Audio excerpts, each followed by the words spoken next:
Assalamu alaikum, everyone. How's everyone doing today? Well, for those of you that don't know me, my name is Aisha Mirza, and I'm the Director of Operations and Project Management at the Council of Islamic Organizations of Greater Chicago.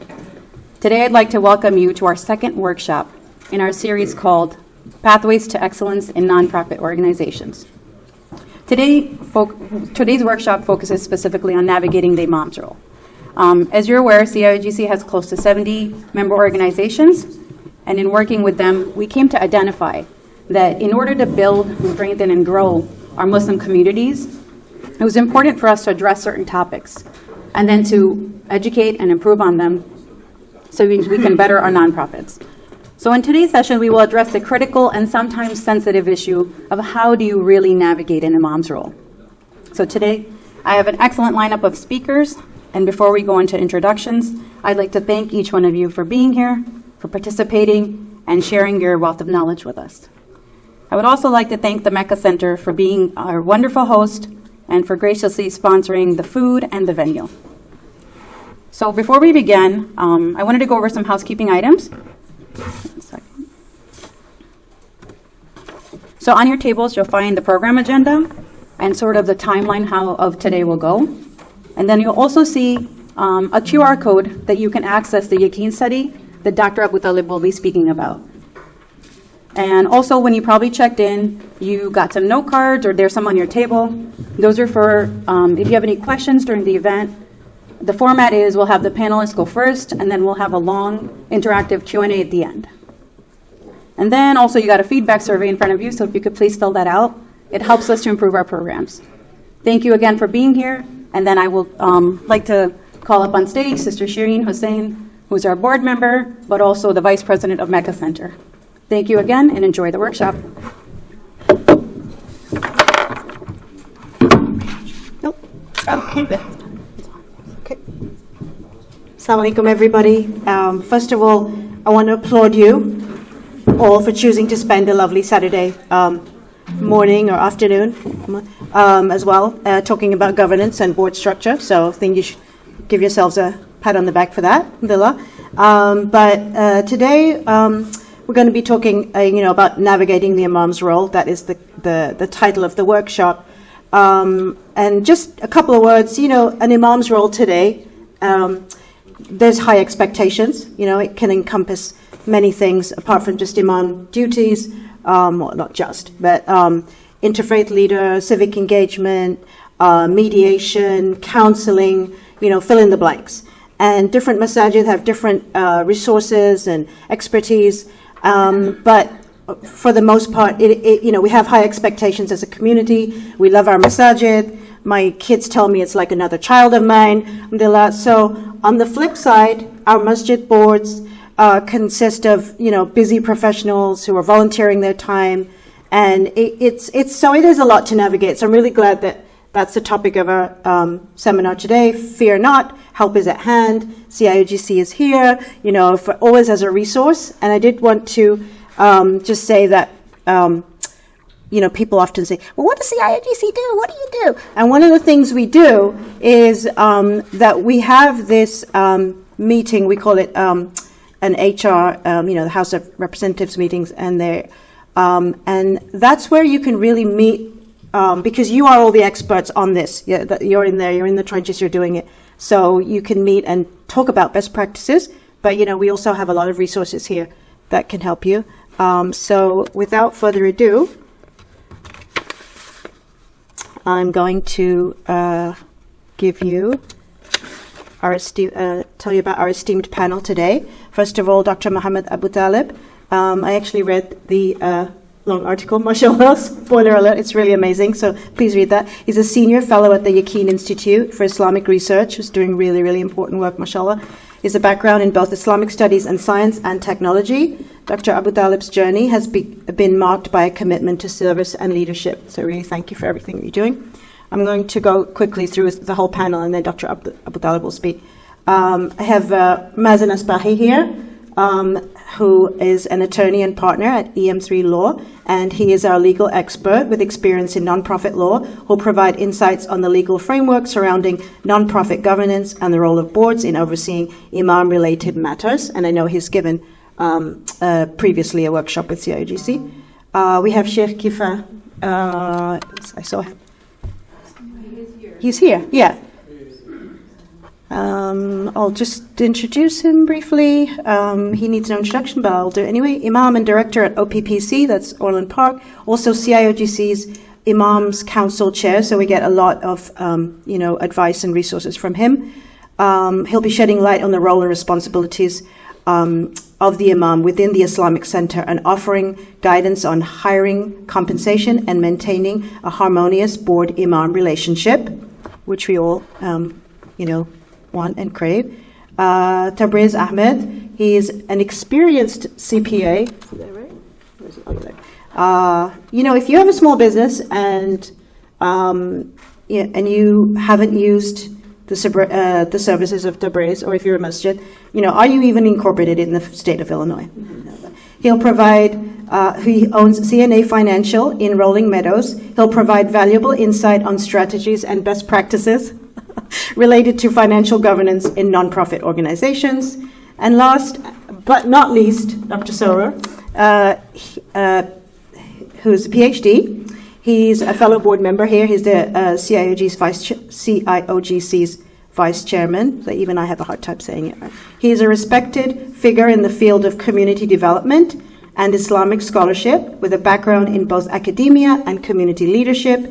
Dr. Nasser has dedicated his time to advancing the principles of effective governance within nonprofit organizations and will share the board's perspective in today's workshop. So I'm going to hand it over to Dr. Thank you so much. Yeah.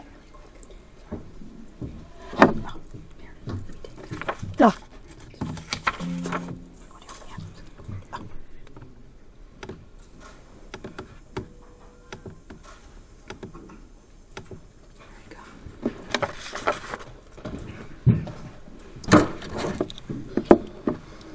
بسم الله الرحمن الرحيم الحمد لله رب العالمين والصلاة والسلام على أشرف المرسلين نبينا محمد وعلى آله وأصحابه أجمعين رب اشرح لي صدري ويسر لي أمري واحلل عقدة من لساني يفقهوا قولي.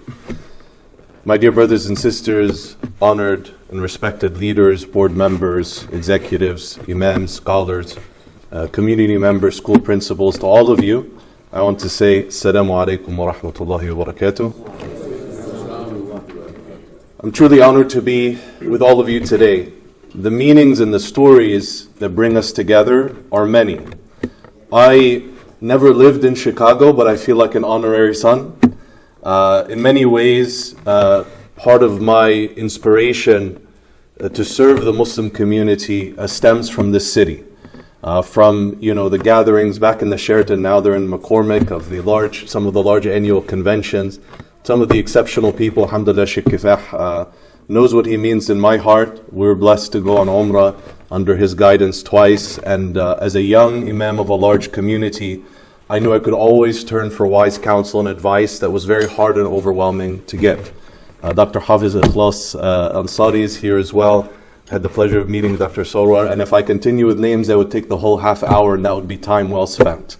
But the idea is that what gathers us are many, many meanings around serving our community and seeking to please Allah subhanahu wa ta'ala with this important challenge.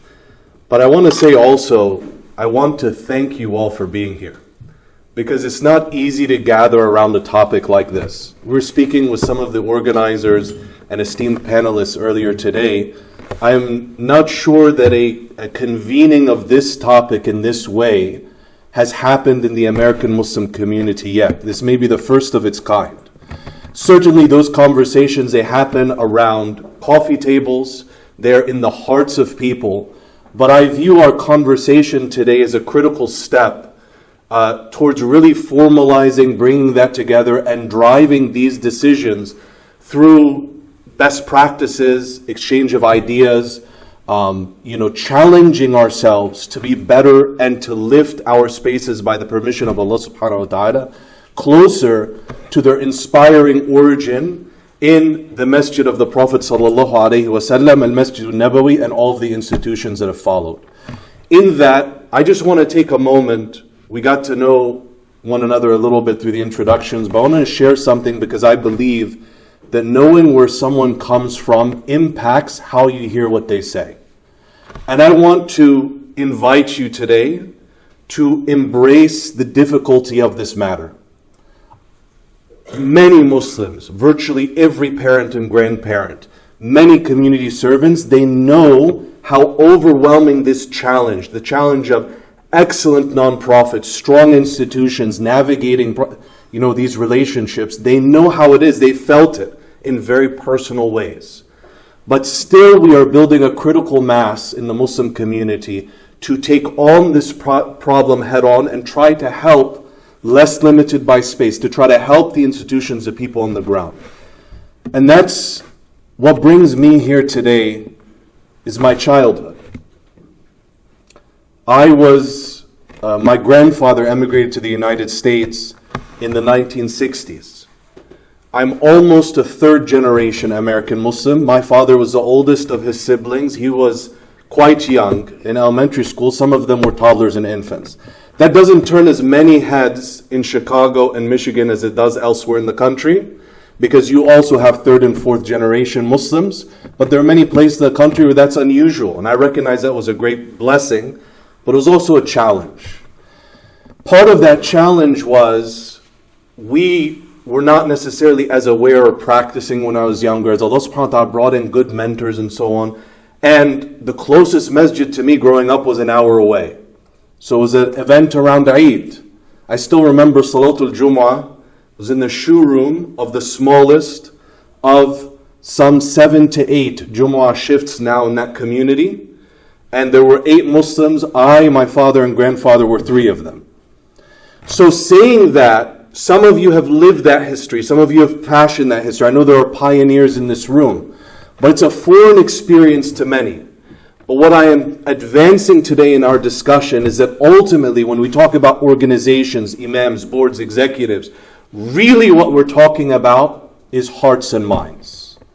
And I didn't figure that out from intelligence or from reading a book. I found it out in a deeply personal and painful way. As some of our classmates memorizing the Quran or coming to the masjid when we were 8 and 10, they turned 18 and 20 and 22.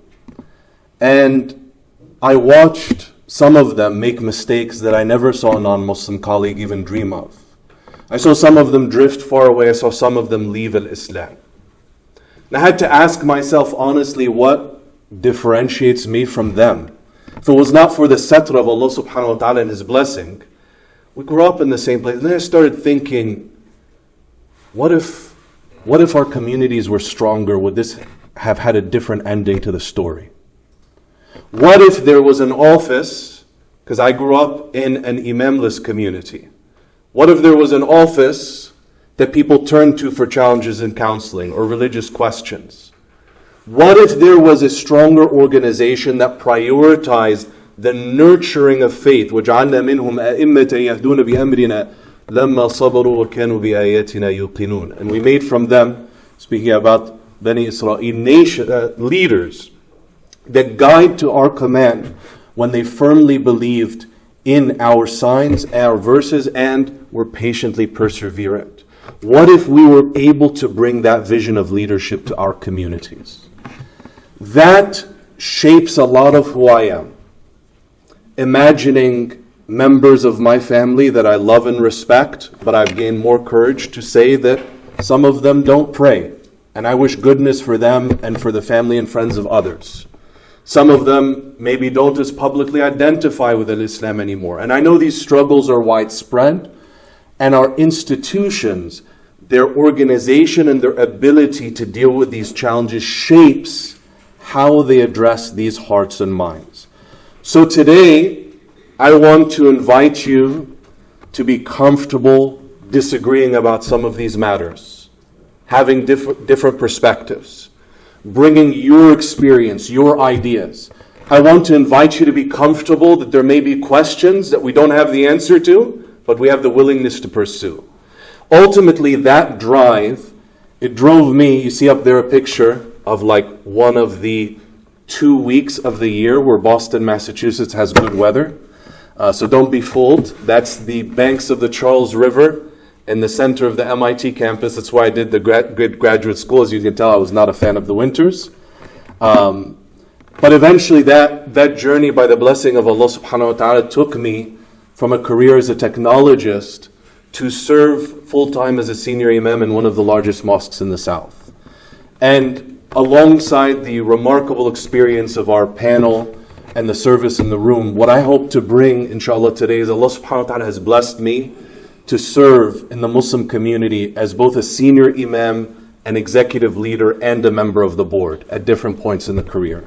So I've felt in very personal ways the fault lines and challenges that bring tension and sometimes are hard to navigate. I hope we can motivate some of those ideas and learn from one another. I also want to share with you any contact information. As you can tell, I'm very passionate about this, and it is your space. You know the local context best. But if there's any way we can serve, inshallah, we're at your service. I want to also acknowledge the co-authors of the paper with whom this would not be possible, Dr. Osman Omarji, the Director of Survey Research at Yaqeen, Dr. Tamer Dasuqi, and Sheikh Ibrahim Hindi, whom I had the pleasure of working with all of them.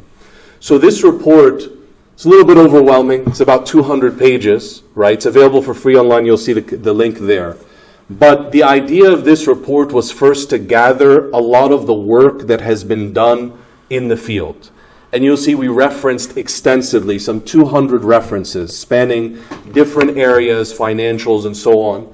And to also guide this information by research. In other words, to look at the data at who the leaders, the religious leaders of North American institutions are before sharing opinions about how their roles and can be thought of, can be enhanced, can be supported. In this survey, there are about 200 and some religious leaders. I'll define it for you in a moment.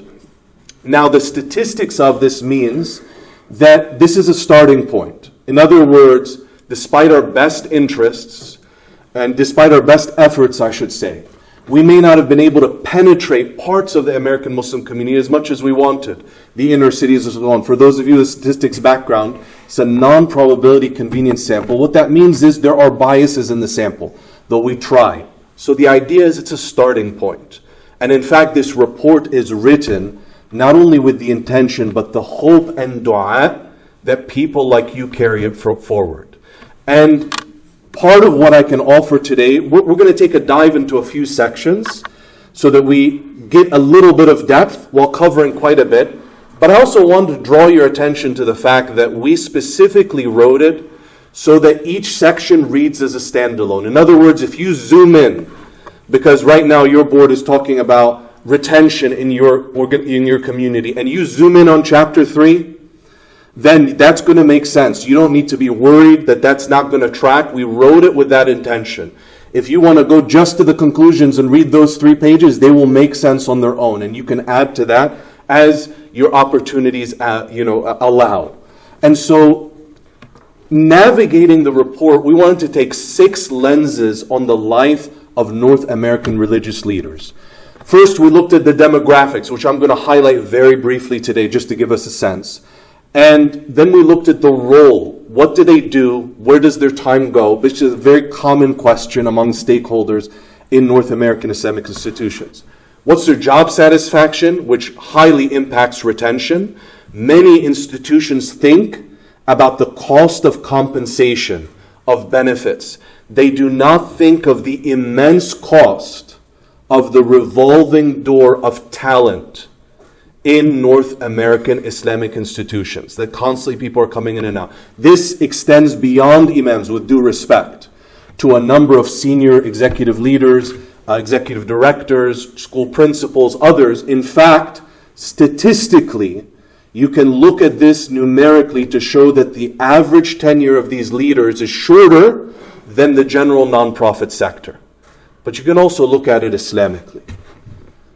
If we are having the difficult discussion of an allocation of money here or there, and I understand that's difficult, what is the cost one would place on on a member of the youth that walks away from Islam forever?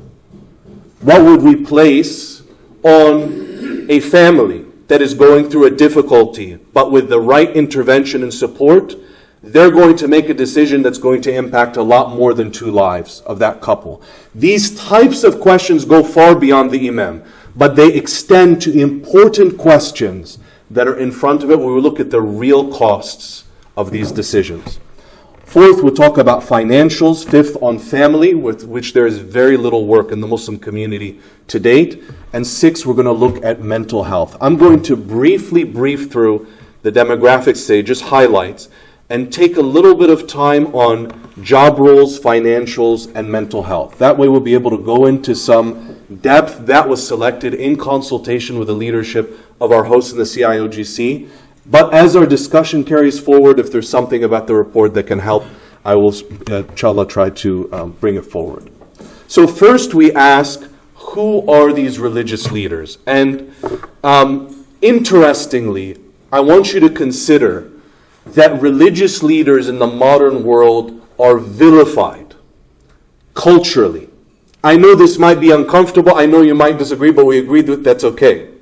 I'm saying that in American popular culture, you can look at old studies like Real Bad Arabs, REEL, or others, that show that even brown and Muslim actors will have difficulty landing a role in Hollywood that's not the terrorist or the bad guy.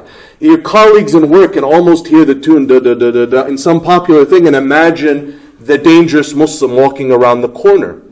So this impacts the perception of Muslims and their leaders, including Imams. But what's really unusual, and I want to draw your attention to, is that in the modern world, Imams and religious leaders are often depicted, and I say this factually but with respect, as unsophisticated, uncultured, and poor in Arab and Asian media. Tell me, Brother Abu Talib, why you got to come up here in Chicago and make problems, right? Think about it. If you're familiar with that media, think about it. When was the last time you saw a depiction of a religious leader that was someone you wanted to be? Now, you may have individual experiences that interrupt that, and that's beautiful. May Allah bless it for you. For religious leaders, mentors, men and women, that inspire you to be something different. But in media and in the modern world, we contend with some of these depictions, and that creates this push and pull in the minds, especially of youth, as they try to figure out which story is right.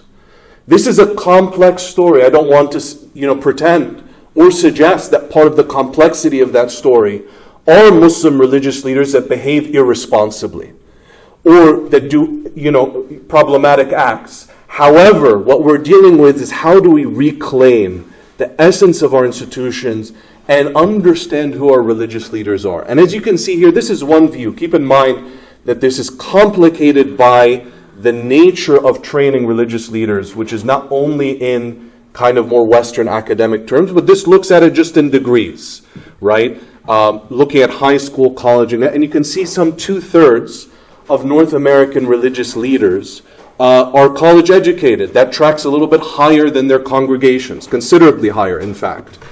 You can also see in terms of formal education, much of the American Muslim community is wrestling with how to have leaders that are grounded in the religion, but are culturally competent. They're able to understand people's struggles in their companies, their youth, and so on, but be rooted in what is authentically Islamic. In that regard, there are some 12 seminaries. Those are at the college and graduate level. There are many more when you consider madrasas and high schools and so on in Islamic schools. That, numbers in the many hundreds. But as you can see, none of them feature in the top 5 today. And so these are relatively young. May Allah bless all of these efforts. Still, the dominant producers of North American religious leadership are educated overseas, which brings many benefits and also brings unique organizational thinking in the sense that bridging that cultural gap which some people actually are magnificent in this, but often through their individual efforts. And there's a possibility to think about professional development. And also considering those roles demanded of North American religious leaders that are not traditionally taught in overseas Islamic institutions, because it's not traditionally part of the Imam's role overseas.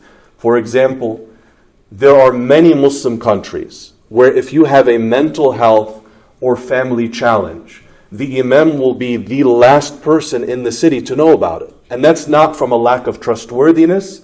It's not from a lack of willingness to help. The structure there, that's not the person that takes on this problem. It's just a different structure. And so as we think about this, it helps us think about how this education plays out. So we talk about demographics also in terms of racial demographics, other background, age, and so on in the report. But what's a big takeaway? I want you to appreciate that this colonization of the mind, and this is separate research, but I just want to introduce the idea. It is deeper in our minds than you might imagine. Many places that train imams worldwide still have, if you think about the equivalent of the SAT or the ACT, places like Egypt, Syria, parts of the subcontinent, that allow you to enter into different colleges. I'm just going to ask by way of survey. What do you think is the profession that demands the highest score on your high school exams? Any guesses? Physician. What's number 2? Engineer. And a close third? Law, or 2 and 3 switch. You notice the correlation between that and marriage preferences, right? Dentist. Culturally, and dentist. We can't leave out the dentist, absolutely. And oral surgeon. Alhamdulillah. Yes, all of these, right? And literally in some of these countries, you'll see a 91 gets you into that, 89 gets you into that. Now a less comfortable part of the conversation. What is often the lowest score in order to get into a faculty? What does it get you into? Arabic and Islamic studies. That does not mean that everyone in that college is a person that didn't qualify.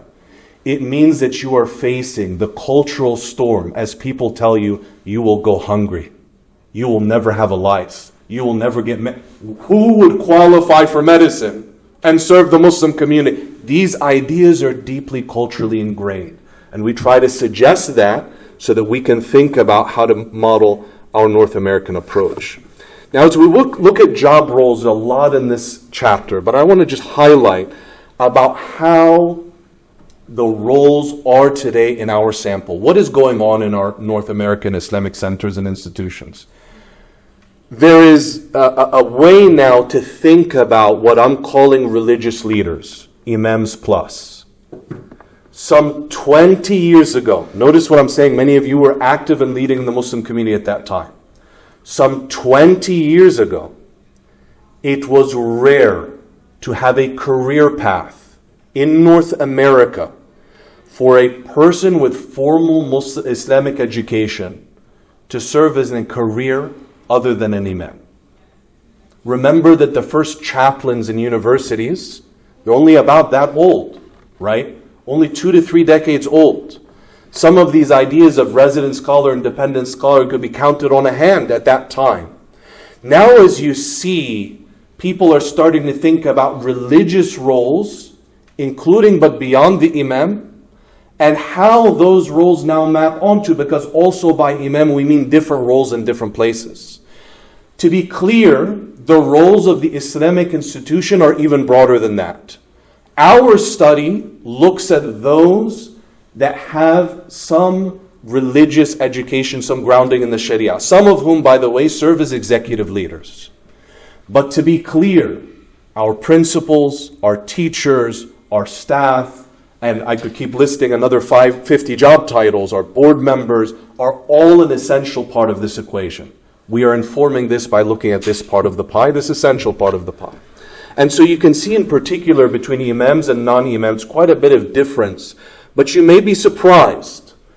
Imam, especially in some parts of the world, is associated with prayer leadership, Imamatul Salah. You may notice in North America, it takes less than 20% on average of a person's time. That's very shocking to a typical stakeholder and congregant. Counseling varies widely, but takes quite a bit of a time. For some people, 2, 3, 4, and more times a week in our study. And so this really makes us think about what we mean and helping bring people together, because often what they think is an imam is what they latch onto from their background, from their childhood, from their heritage, or from their center. And so, as you see here, we are probing the perceived skill and enjoyment of the religious leaders of different things that they're asked to do. And you can see in some critical areas, including answering questions and religious inquiries, including education, tarbiyah. Many of communities regard these as very high priorities, and across more than 200 respondents, our religious leaders, men and women, report that they both feel skilled and competent in doing it, and that they enjoy it greatly. But in dealing with family issues and mental health issues and counseling, you see that's that dip in the bottom. They feel considerably less prepared and enjoy it less. Now let me be clear, that is not every religious leader and not every imam. Some of the imams in our study are themselves degreed in social work or counseling. We have chaplains in our study that counsel on average more than imams. But thinking now with our organizational hats, I want you to notice that sometimes by not conceiving of the role or not being clear about what the boundaries are, people that are really good at community critical priorities, like youth and education and tarbiyah, are unable to do what they're good at and they enjoy because they're pulled somewhere else. And so part of what Chapter 2 may be able to do for your community, because you know your local context better, and at no part in this report do we pretend, and you will not see me suggest today, that there's a one-size-fits-all approach. You know your local context better. But what you can see now is that context against data and what's going on in the continent, what is happening in general. And to think about how to leverage the different leaders that Allah has given you in your community to cover these different responsibilities that we have. And so generally you see their lower perceived skill and enjoyment of the task.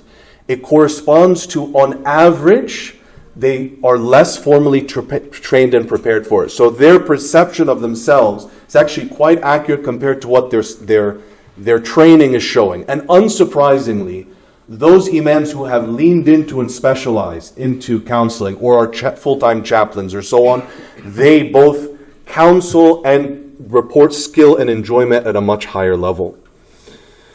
Now, I know this part is near and dear to many hearts in the room, as we were speaking earlier, just hearing about the different ways that you serve the Muslim community, right? In education, in thinking about the critical problems in front of them. And you can see here an awareness of and a perception from our religious leaders on what challenges are facing the community that they need additional support on. That goes from understanding religious doubts, contemporary issues facing the youth, aqeedah issues, counseling issues, leadership skills, dealing with da'wah in the digital age, public speaking, and so on and so forth. So actually a lot of the critical topics you might hear at the next gala or after Jumu'ah conversation or in your homes, they're on the minds of religious leaders. But something I want to bring to front of mind to the leaders in this room is that overwhelmingly they report not receiving professional development as part of their role. Now again, this is looking at the overall set. Perhaps some, just like any profession, may need help or awareness or support, understanding that these are critical issues, or opening that. But generally, the leaders in our days, they understand this is critical, but they also report that there's no structure by which to go bring that, the best of that, back to their community. And so largely, the professional development that impacts community in our days, it would seem that is driven by individual effort, right? Which limits it. The limitation of time and financial thing is very different at the individual performer versus the community level. And so that's a thought for the institutions as well. Now, I had a humbling experience as a young Imam, I think a few Chicago senior Imams got a worried call from me those first few weeks. My role, my job description on paper, had a lot of roles outside of our Islamic center. And our center was large, so it had full-time school principals, Quran teachers. So Imamatul Salah, from a board perspective, was something that many people were able to do and do well, to give it its respect and do it properly. So they had a lot of my roles outside of the center, at area universities that didn't have a chaplain, getting out, meeting youth, and so on. Can I let you in on a little secret? There were 150 to 200 people that pray in that masjid. And let me tell you, if they don't see the Imam as-Salah, a lot of them are not happy campers. I'm a human being. I have children to feed at home, right? And I understand that it's not a 9-to-5 traditional job, but I'd also like to be able to take care of the responsibilities outside. So after putting in that work, I'd like to know and be accountable to results. Challenge I had for more than 3 weeks was that every khatira, talk, and so on was going nowhere. The role of Imam in the East and the West, nowhere. The responsibility that the board had put, many of whom were contributors that may not have lived near the masjid. And so, not in a negative way, but they're not there in the salah to absorb this heat on my behalf. Nowhere. Till 3 weeks in, I had a lesson, a cultural lesson that I'll never forget, and I want to share with you today. It was the same message, but packaged a different way. Took them on a journey of the previous 72 hours, anonymously, without names. Shared with them that I'm going to open your eyes to a world you do not know exists. And you're not going to like it. But it's part of our responsibility to be aware and to serve these people. And they learned about the 11-year-old in our community that was struggling with drug addiction. They learned about a sister who, it was her own representation of herself. The tears in her eyes may be a representation of the ikhlas in her heart. But she had some decisions in her life that she was trying to change some ways that were well beyond the specialization of any imam to do alone. This needed medical intervention and specialization. She had turned to the masjid for help. After a long day after Isha that other night, there was a person that didn't have a place to sleep that night. They came to the masjid, but we hadn't thought through, as was actually being spoken about earlier, some of the expense and accounting and other issues. It ended up being an individual effort that just drove to a hotel and put them up for one night. But then left the question where they're going to stay the following night. And we drew their attention, remember Salatul Isha. When I was not there, and Sheikh such and such led the Salah. And everybody nodded their head. The big unspoken secret in the room was that everybody's counting because everybody wants to hold accountable to these standards that were not clear. There was a different reaction when they understood that that's because they're at a hospital helping a family with a decision with a loved one that they're only going to make once in their lives. And those last moments are going to live with them forever. I tell you, it was a cultural lesson for me as a young imam. I remember, to put a light note on a very heavy topic, a 62-year-old man walked up to me that Jumu'ah, bear hugged me, and picked me up off the ground. It was quite a scene. And he said, "I'm so proud of you, son." I realized it wasn't that the hearts of people didn't care. It was my failure to understand that in front of me, not everyone thought about an imam the way I thought was clear. Not everyone understood what a board member's role was, setting the direction and the boundaries for an organization. And when they understood that these are our children too, that these are our family, we haven't even gotten to the Muslims that are not in the masjid yet. This is just the challenges among people that have trusted and come to the masjid. I have to say, overwhelmingly, they became the biggest supporters of the vision. It was one of the most humbling moments in my life serving the Muslim community, because I realized one of the biggest challenges was staring right back at me in the mirror. It was a different language to culturally connect what these concepts meant. When we think about job roles, contracts, accounting, governance, how power is wielded, how we complement one another, I want to re-emphasize what we shared in the beginning. Ultimately, while we deal with very important topics like education, tarbiyah, learning, counseling, ultimately, the real matter that's being dealt with is the hearts and minds and the future of Islam in these people. I'm going to close with a couple highlights. And inshallah, as I said, we'll have the opportunity, inshallah, to benefit from our esteemed panel and to have a long discussion, question. We can zoom in on different parts of this.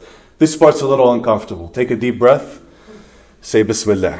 We made a commitment in the report to try to have an even tone, to expect that whomever was reading the report, whether they were a religious leader, an imam, a board member, an executive leader, or so on, they would feel that they owned a part of this. It wasn't somebody else's problem. And we also wanted that every reader of the report, even if there were systemic issues that were overwhelming, they'd feel like there was a part of this that they could go home and take one step towards ihsan. Even if that's taking the imam's children out on a play date, or if it's thinking about how to structure the next event, or this or that or the other. The financials is not a comfortable topic, but it is critical to recruitment and retention of talent. Now I'm going to be very clear but respectful on this. The average imam in America makes 60 to 70,000 in median income. That's a median. That number may land with you in different ways. You might say, oh, that's a lot. Or, oh, okay, that's kind of not enough. Or you'd say, okay, well, that's better than what it used to be. To put that number in perspective, though, let me put it in more sobering terms. The average imam in our report will this year not owe any zakat and will be zakat eligible recipients themselves. So when you put that number in perspective, and I say this with respect but clarity, and you look at their average savings, on average, they're self-reporting, where about half report not having enough to make ends meet or barely making ends meet. And you notice that the average one does not have health insurance, that changes the picture significantly. We go into a lot more detail into the report, but understand that these numbers, they mean different things in different zip codes, right? 40% of our imams work in New York, California, or Texas. A number of those places are very high cost of living. Other parts in America, that number could make a very comfortable living. Others are in between. But the overwhelming picture of this, and I want to say this sensitively, a lot of us, we experience this personally, and I'm not insensitive to that. I'm not putting it in business speak because that's all that matters. I want to be very clear that from the teachings of our Prophet ﷺ, Islamic business ethics, paying people their worth and livable wage, are not considered a fadl or a favor from the employer. It's part of our Islamic ethics. And I'm sensitive to that.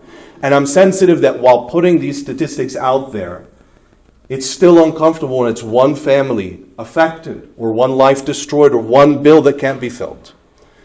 But to put it in the organizational perspective, despite the fact that this group of people is dedicated, driven, and educated, they will be forced to leave the profession, whether they like it or not, if they have any choice. Financially, they will not be able to sustain without a change. Now, when I say they don't have if they have a choice, if they have the visa or work status to be able to work somewhere else, if they have the ability to move geographically, work across the street or work somewhere else, as their children age, the average family being a family of 5, some much larger, these numbers will drive them out of the profession whether they like it or not, on average. This was one of the hardest parts of the report to write. Because if we had an uneducated or unable group of leaders, that would be a different story. You can't solve that problem in less than 10 years. Largely, these people are driven to serve, are prepared and educated, though we have a long way to go. And there's a lot of goodness, but actually the organizational backbone, it's going to strain this significantly without a change in how this is structured. And this is a bigger problem than the report can solve, but you can see, actually, this was an addition where we put in a lot of resources on how to find health insurance, differences between US and Canada, just to get that push out the door, because I know the talent is out there in our community. And this is not a worthwhile reason to lose hearts and minds. Now, I also want to say this. In presenting this data, a lot of people in our community, they're struggling to make ends meet. We're not insensitive to that. Also, we said it's not one size fits all. Some communities, this data is representative of the community. In the US and overseas, sometimes the congregation doesn't have opportunity and the Imam is reflecting that. But it's my responsibility to tell you what I believe to be the truth and what's supported by the data. Overwhelmingly in our study, this is a struggle to see, because as our organizations have grown and have developed, unable to essentially keep up with the growth of their leaders to serve this congregation. And it would be my hope that while we have a responsibility to every person that is working for Islamic institutions, from those stewarding the facility, to those teaching our children, to those leading, to the Imams, to the religious leaders, while we have an individual responsibility to each of their families, when it comes to religious leaders, our hope is a little bit more than that. If they are able to be comfortable in their homes, then the first thing they can worry about is how to get out there and get their community opportunities. Some areas in our religious leaders outside the Islamic faith tradition in our area during COVID, they were out, get a grant, get a fridge, get people food, because it is part of their responsibility as leaders to think about that opportunity for others. Imam al-Shafi'i has a quote to this extent, that when that livelihood is not secured, they're not able to think, in his example about fatwa, or hear about this religious leadership. So there's actually a lot to talk about here. I know there's a lot of business leadership and experience here. Something we try to suggest in the report, while I know that there is a need for guidebooks and specifics, and alhamdulillah, we have perspectives today from board members and attorneys and accountants, there's a lot of work to do here. But that push, if you will, in our report is that there are, may I put it plainly, there are non-dramatic ways to pursue this decision. In other words, looking at livable wage calculators, looking at different benchmarks in the space, there are starts for how to drive this decision in a defensible way to your stakeholders, but also think about the cost of searches that often extend for years and have big costs in terms of hearts and minds of people. Now, I know, inshallah, I'm just going to be brief on this last piece, and we can go into detail, inshallah, as the conversation continues. In our last part, we looked at mental health and burnout. I would describe burnout as the number one challenge facing imams and religious leaders in the United States and Canada. It's easily manifested through the revolving door of talent, but it shows in many other ways. And we looked at mentorship, we looked at other matters. But I want to highlight a finding here that's a little bit heavy, but is also an opportunity. Something that we noted in our report is a non-trivial amount of our religious leaders are struggling from a form of mental health challenge or mental illness. We did not do a formal medical study, but we did essentially a screening through some reference studies that would flag a case for follow-up from a qualified provider. Actually, 1 in 5 religious leaders in North America met the screening cutoff for generalized anxiety disorder. 1 in 7 met the cutoff for depression. Now, I understand those issues are affecting imams and non-imams, but a part of our hope in this report was to bring to attention to our readership among religious leaders that may be facing that they're not alone. that they are not alone and they do not need to face this alone. To bring into mind for leaders that this is a problem that, yes, every individual carries a responsibility for, but that institutions can do a part of facing. Some work that we cited was actually from police and therapists and hospitalists who face very high trauma and difficult situations, yet showed better data than imams in some regards. And we directly attribute that to better support systems and better conceived boundaries. So the analogy in medical medicine is helpful. We're not complaining about hard work here. A lot of imams would have never signed up for this role if they expected a traditional 9-to-5 role. But some are facing the equivalent of trying to run a hospital without a nursing staff, a triage, a front desk staff, an appointment schedule. That's what it's like. So I want to be clear here because we promise one another openness and the space for dialogue. This is not to complain about the difficulty of the role. And I've met a lot of inspiring people that are ready to take this on.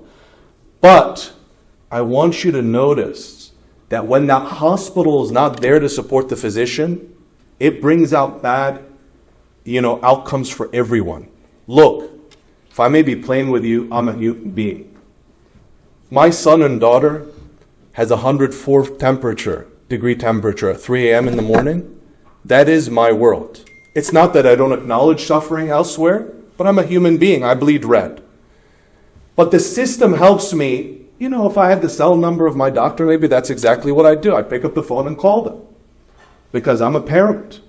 And you know what that feels like. But notice that the system, that's not how it sets it up.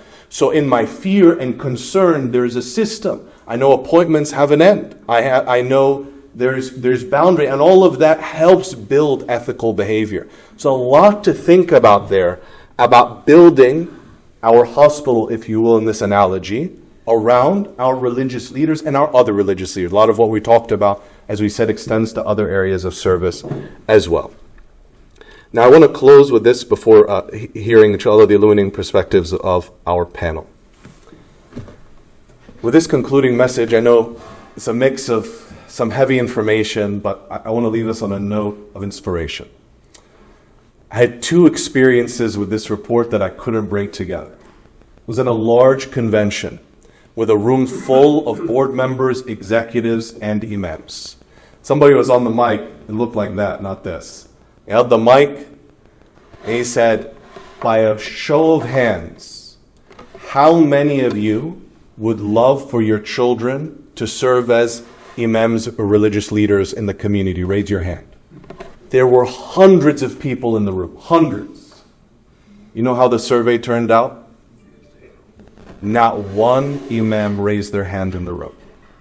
No imam in the room raised their hand that they hope that their child, like, oh, you said you're going to give us an inspiration, you made us more depressed. No, there's a finishing to the story. In our report, we asked the imams about their perceptions regarding their children, how they view their profession, the support of their spouses. And there was this finding in the data that we could not understand at first. With the finances as overwhelming as they were, and some of these other challenges, imams largely viewed their profession as a noble profession. The strain on family is real. They talked about scheduling concerns and other things, but largely their spouses, remember it could be wives or husbands depending on the job title because we looked at more than imams, were viewed as supportive, helping in the dawah, doing other ways to contribute. And then there was this one part where a number of them would love if their children chose to serve in their profession. Help me out. I wish you were there in the research room. How do we gather this room with that finding? Well, actually, the way we gather it is very much why we are here today. That mix between the apparently contradictory is that these imams, they largely view it aspirationally. They would love if their children had the honor of serving this community. What they do as a career and a focus If they were unable to do it, they'd be volunteering it, doing it less, and certain things they wouldn't be able to take on, but they'd be doing it anyway. And yet, after all of these challenges, the average imam in our study would love if their child chose to serve. Why aren't those hands raising? We believe that this is because it's aspirational. It's a hope. They don't know how to dot the I's and cross it. They don't know how to marry that with the struggles they're facing as a family, with the financial challenges, with the struggles of job roles that don't have boundaries, days that don't have boundaries. And a reason that I'm here today, I believe a reason that many of us are here today. So we believe by the help of Allah subhanahu wa ta'ala, that is a solvable problem. Sayyidina Uthman ibn Affan radiallahu anh, he says, إِنَّ اللَّهَ لَا يَزَعُ بِالسُّلْطَانِ مَا لَا يَزَعُ بِالْقُرْآنِ. Allah might change, remove undesirable behavior through governance, structure, and authority that would not be removed by the Qur'an itself. So, we have a talented group of people. We have remarkable talent in other lanes, many of whom have gathered today. But we have struggles and challenges. These, in some way, are the easier problems to solve, but they need solutions. If we did not have people, if we did not have educated background, if we didn't have passion about the space, that would be a really hard problem to solve. And let me be clear, if this continues as a generation, those are the problems we can expect. As the reputation of the profession, the challenges come into young people's hearts, and they're less likely to come into the space. But I am very hopeful, and I believe that Allah subhanahu wa ta'ala may bring forward, through courageous work like your own, inshallah, the changes and interventions in our community we need to take advantage of this. This story, inshallah, will be for another time or the Q&A. I thank you all for this time and attention. Look forward to hearing from our esteemed panel, inshallah.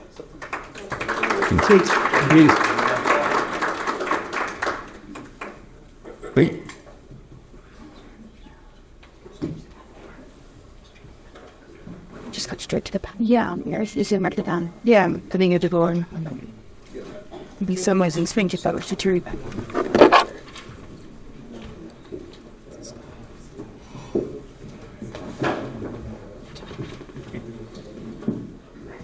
I think it's right. Was on. It's considering some now. Okay. Run. And that would be the other first quarter. See, tear out the button again. Push it one more time to press. If that's a like every time. No, two giants. No, okay. Thank you so much. I think we're going to go straight into our panel. Pass that up. Go ahead, your presentation. I have a presentation. Can I? Yeah. Or I can just talk to you, or you want to? It's up to you. I'll put it up if you want it. If people want I'm it. gonna click send. Oh, that's true. Okay, Okay, I can just talk about it. Yeah. I can just talk about it. Okay. That's fine. Yes. Well, go ahead. I'm okay. Put one side there. More, if you want, I can go and just click on it while I stand up there. You could do that. Go ahead and do that. That might be nicer, just because I think they want. You have a mic, right? Yeah, he'll use it. One extra slide that I added in afterwards, so I'll just keep it right here. Okay.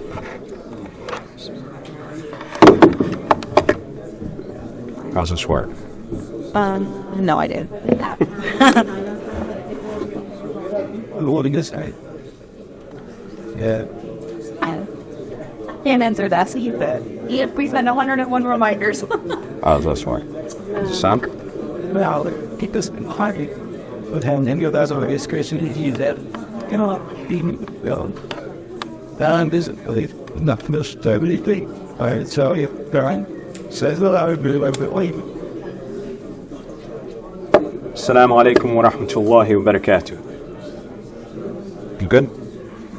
Or what do you think? Do you smell? You know what it means? Chef Osama. It's working? Assalamu alaikum wa rahmatullahi wa barakatuh. Okay. And you get good. Ruth and frozen. You need to read under the following.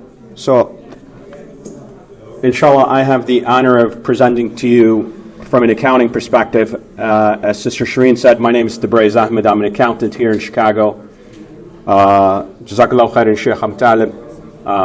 to go ahead and inshallah go after him. I'll be speaking with you in regards with two different topics, right? We're going to first talk about, as many of you are here, board of directors and leaders of masajids. We're going to go ahead and talk about best accounting practices for our masajids and our non-for-profits.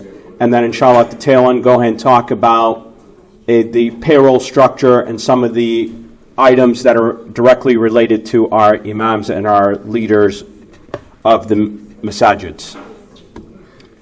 So again, we have Mazen here, and he always reminds me I have to put out certain disclosures. So again, here, this is not legal advice. That's Mazen who's going to give the legal advice after me, inshallah. Right?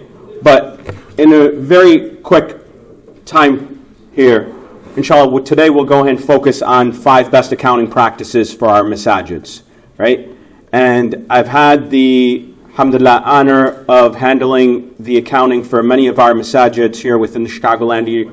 And I see many of our board of directors of those masajids here.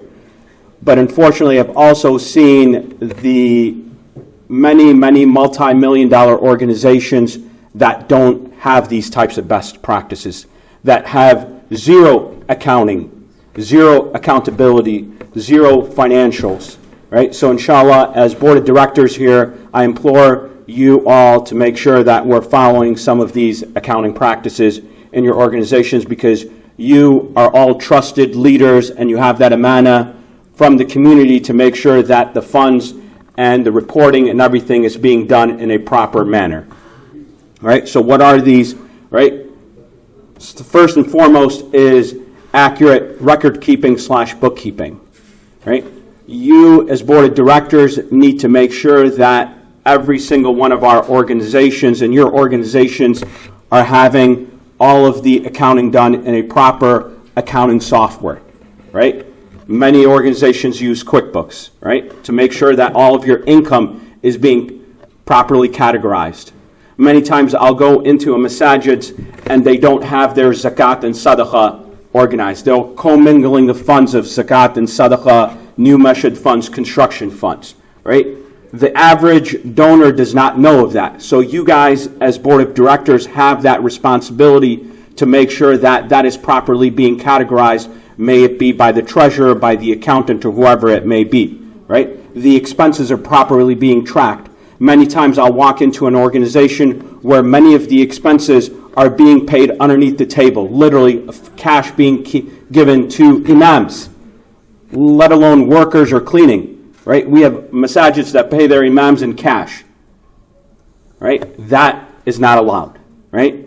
We have many masajids where that you need to make sure that your accountants or your treasurers are making sure that your masjid's bank accounts are being reconciled on a monthly basis. Right? So in a nutshell, we need to make sure that we have proper record keeping and bookkeeping of our masjid's finances. 2, segregation of duties. Right? We want to make sure that, unfortunately, we've had in the past, even here within Chicago, right, misappropriation of funds within our masajids. Right? You want to make sure that the person that's depositing the money is different than the person that's actually accounting for the money. Right? The person that's actually approving the expenses is different than the person that's actually writing the checks. Right? That the person that's actually paying themselves is not the same person that's actually paying themselves. Many times, the person that's being paid is the one that's actually processing the payroll, writing the checks, depositing the cash, right? As Sheikh said, unfortunately, we're all humans, right? We are susceptible to go ahead and making mistakes, and that's the last thing that we want, right? We as board of directors, you as leaders of the community, need to make sure that you have proper measures to prevent fraud, to prevent errors, and prevent conflict of interest.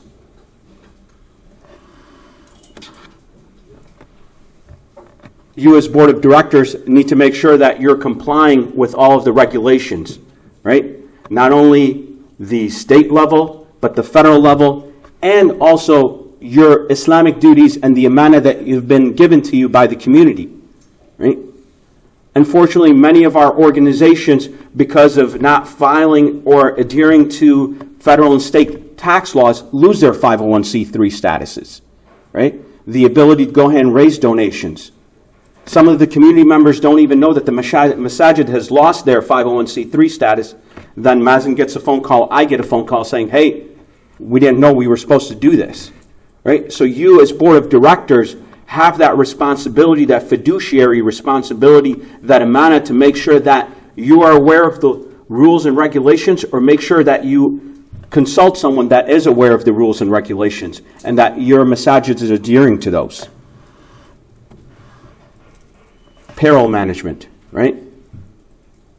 So we'll talk strictly about the Imam's payroll as well, but you want to make sure that as board of directors that our Sheikh Abu Talib had said, that you're rightly compensating the employees of them, of the masajid. It may be the cleaning person versus the Imam, right?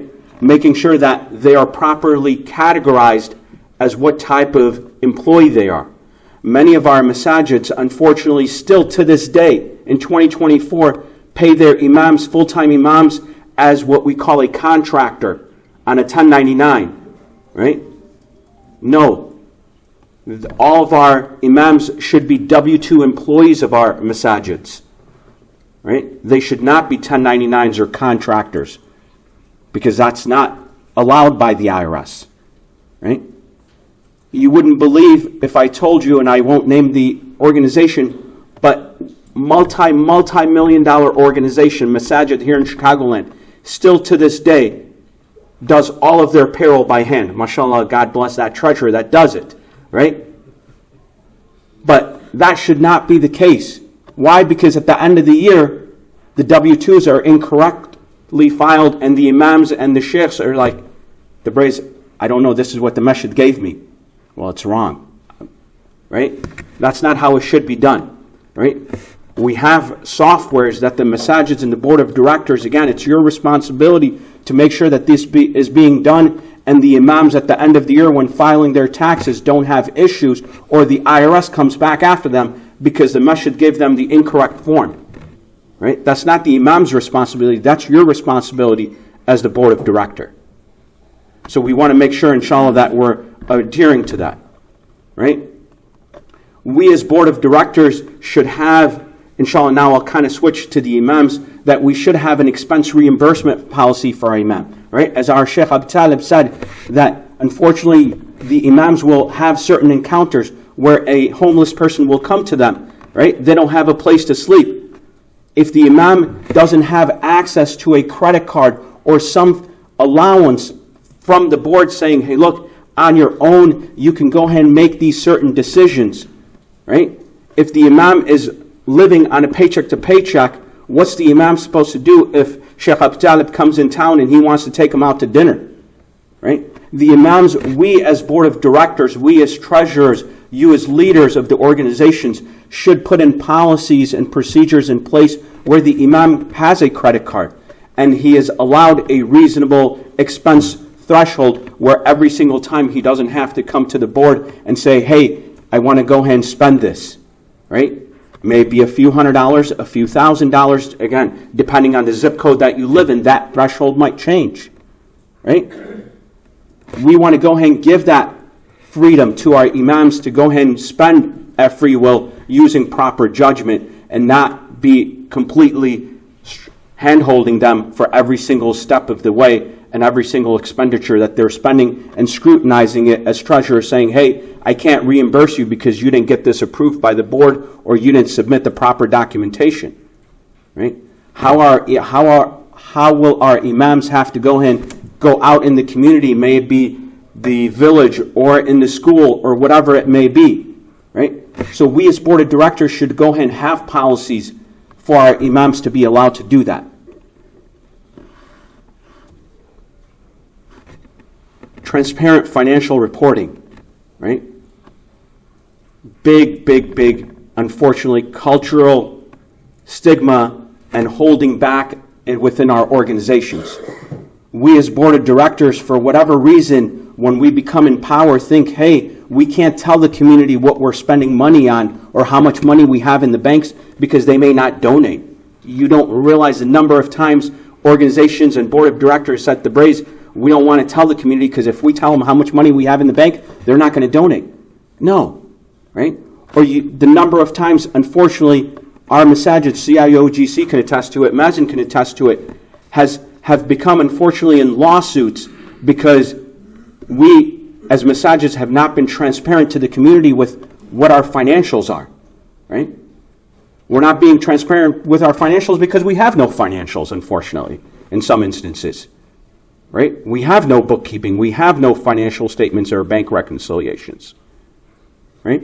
So we have to make sure that we're submitting, because according to the IRS, anyone, even if they've given $1 or $0, can come into our organizations and ask us for our financials, right? And we as board of directors are obliged by the IRS to go ahead and release those records, right? Many times we think, oh no, we can't give this information, it's confidential. Yes, you are entitled and have certain confidential information. I'm not telling you that you have to release how much each one of your imams is getting paid or what the case is, right?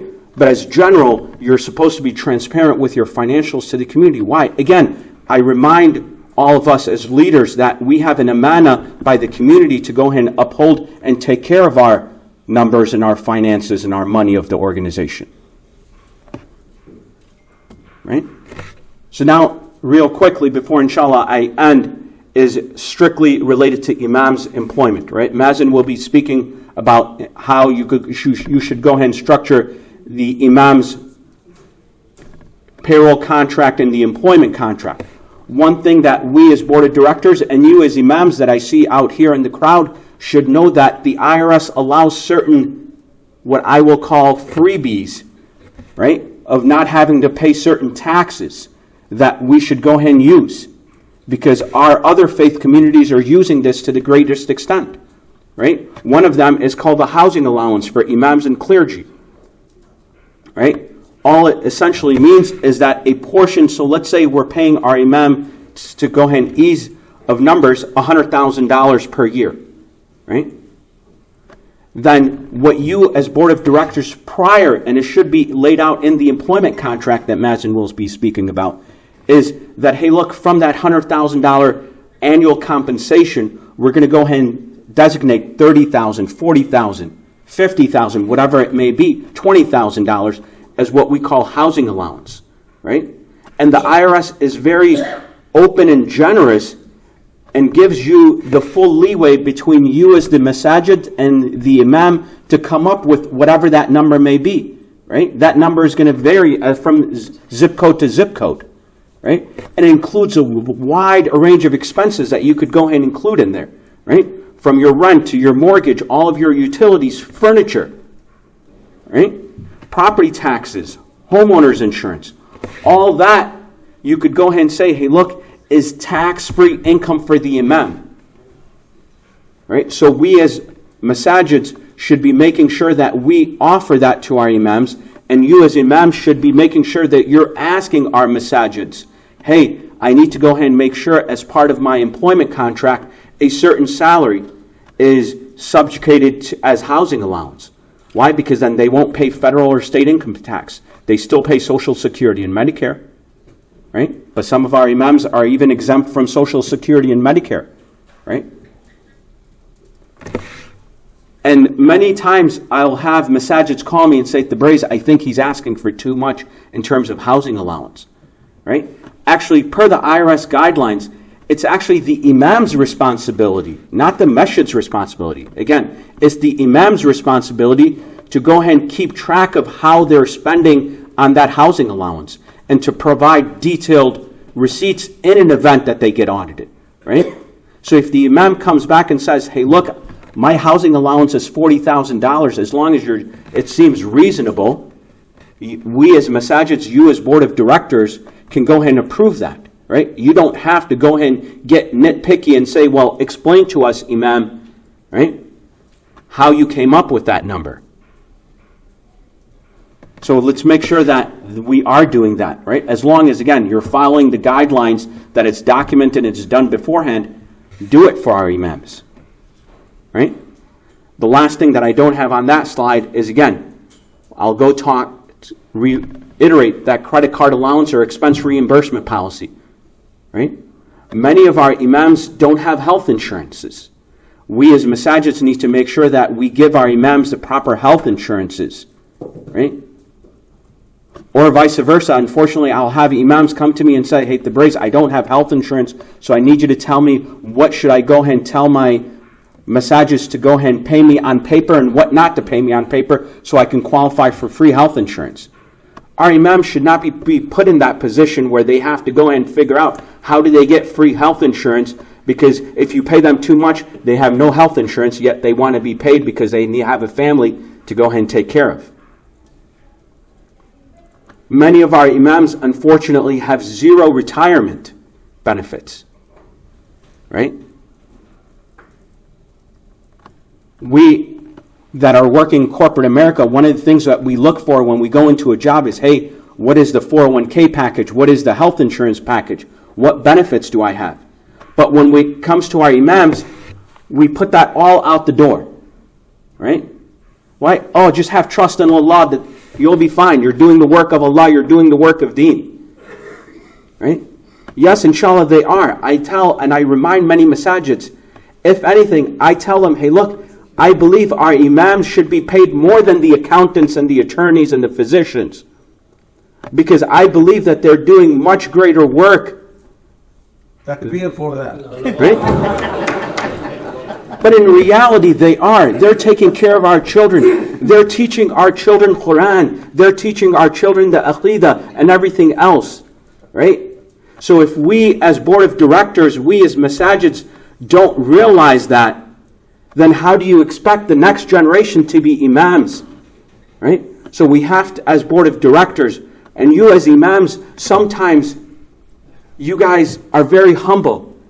And Allah Ta'ala has made you very humble. But you also have to fight for your rights. Right? You have to go ahead and say, hey, look, even if it's not directly through Mazin or someone else, say, hey, look, I believe we should be afforded this. Or through the Imams Council at CIOGC. Right? So inshallah, that's all I have for you.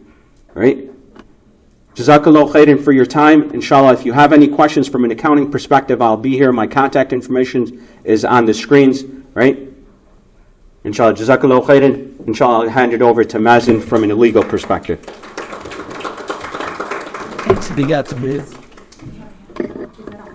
It is. I'll give it to Mazin.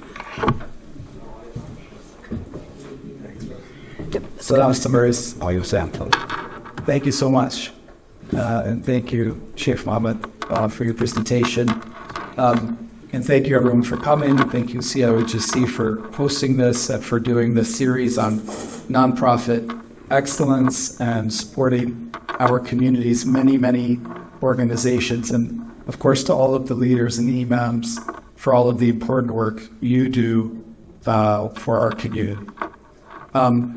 As an attorney, I'm going to focus a little bit on some of the difficult issues that Islamic centers and masajid face when thinking about entering into an agreement with an imam. And it is an employment agreement. And Tabriz touched on the idea of, well, can you retain an imam as an independent contractor, or are they a W-2 employee? And, you could possibly make arguments for independent contractor status if it's part-time, if it's, narrow, perhaps. But if it's a full-time imam contract, then, I don't see how you could be anything other than a W-2. And that's important because it could result in fines to the masjid if you're doing this correct. But in any event, let's talk big picture. What are the goals of the Islamic Center in hiring an imam? And Sheikh Mohammed talked about this, and the report goes into a good discussion around this. But, what are the roles that the Islamic Center is looking for from this individual? And I started listing all of the roles that we often ask our imams to do. There's, of course, the prayer leader, right? There's the khatib, teacher, and the faqih, which is a little bit of a different role, the jurist. And there has to be the pastor or the guidance counselor. There has to be a family and marriage counselor. There has to be a mental health therapist. There has to be a community organizer. They're asked to be a funeral director, a wedding officiant, the youth leader, the chief fundraiser, the interfaith director, the public relations director, oftentimes the masjid executive director, and administrator. So in other words, they're looking for a super imam. MashaAllah. And so, of course, we have them. So speaking from the board's perspective.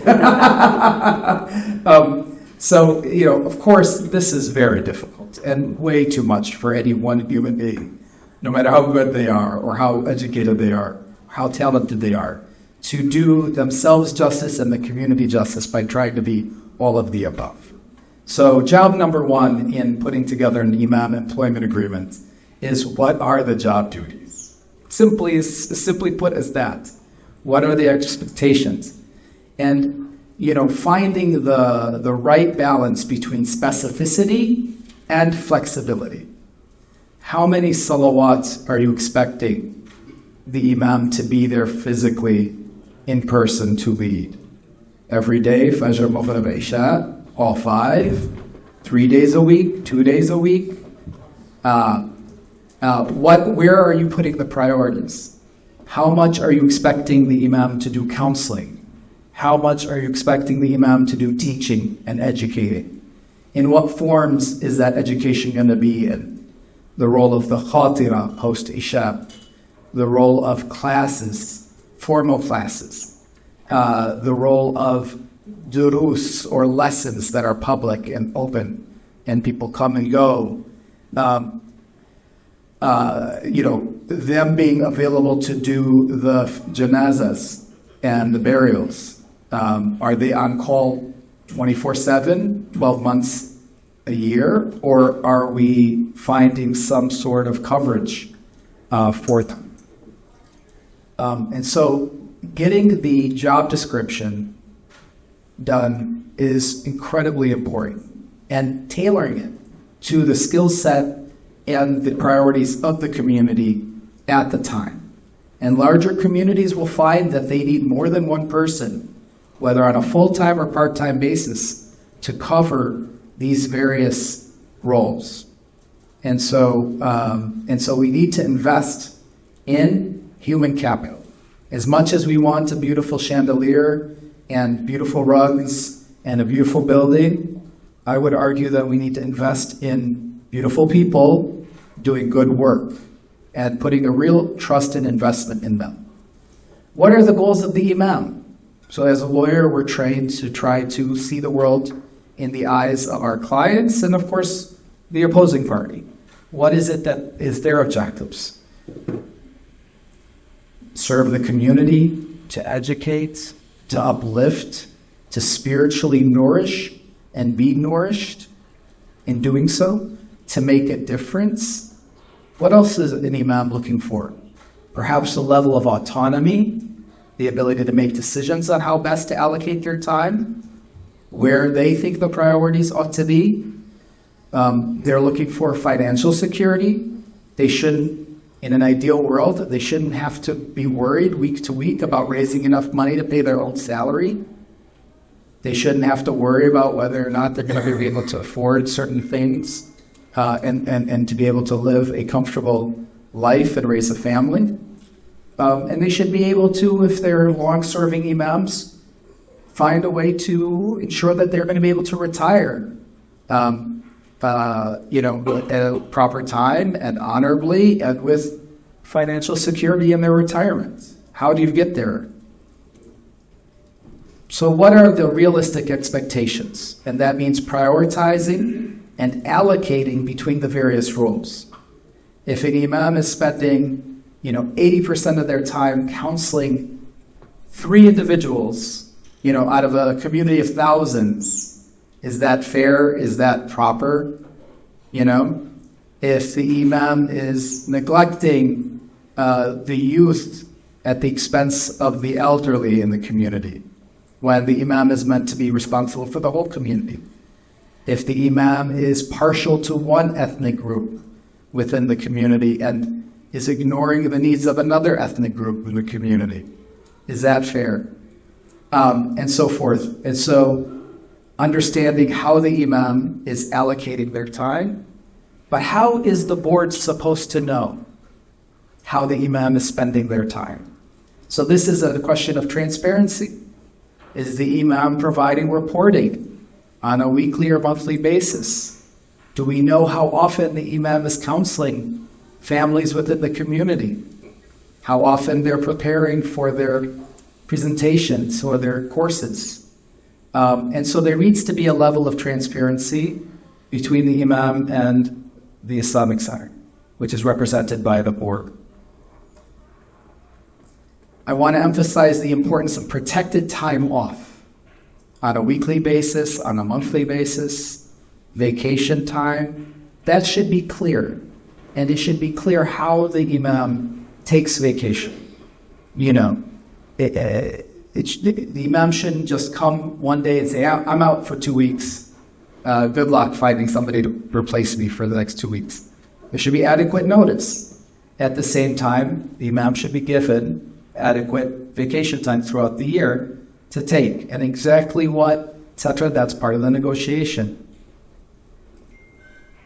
Also, acknowledging the intensity of Ramadan and the exhaustion that comes with the duties that we place on our imams during the Ramadan, and giving them adequate time to rest after, and ensuring that they are adequately compensated for that extra time that they're putting in, whether that's a Ramadan bonus or something like that, something that Masajid should consider. How about outside employment opportunities? So you have an imam and you believe you're paying the imam full-time salary, but you come to learn that the imam is spending an extra 20 hours a week teaching on the side and getting compensated for it. You know, is that okay? Is that not? How do we govern that? What are the rights of the Islamic Center? What are the rights of the imam? Etc. These are some difficult issues, and I'm not suggesting that there's one correct way to do it, but we're taught as lawyers, and I think also as Americans in particular culturally, to be frank and put things on the table and discuss them openly and frankly and, you know, respectfully, but to come to a compromise or an understanding, and then to put that in the document. Because if it's not in the agreement, it really doesn't exist. And it's very difficult to say that, oh, the board promised me this, or the board saying, oh, the imam committed to this. Put it in the document and get it signed. You know, it's one thing to finish the agreement. We've got to also get to execution. And I'm talking to some people here in the community, in this room. And that's on me as well, in any event. We talked a little bit about compensation. Tabriz talked about compensation, the importance of health insurance, the importance of retirement, the idea of bonuses. Are bonuses discretionary? Are they formulaic? I don't know how many masajid do this, Sheikh Fahd. Be curious if you know. But I'd be curious, I don't think generally it's a good idea to tie bonus to how much money an imam raises per masjid. I don't know if people do that. It's not uncommon in the nonprofit world to do that. It may trigger some extra reporting requirements with the state, so you want to avoid that. But I also don't think it's healthy Islamically for us to get in the habit of doing that, so I hope, inshallah, that people aren't doing that. But the idea of bonuses and having a financial incentive, is not a bad idea. But how, where do you find the middle between discretionary and some sort of metrics? Which, by the way, brings us to the issue of metrics. In business speak, they use the term KPIs and OKRs, key performance indicators and objectives and key results. And so translating these important concepts into the imam and masjid, what is a key performance indicator of an Islamic center or Muslim community?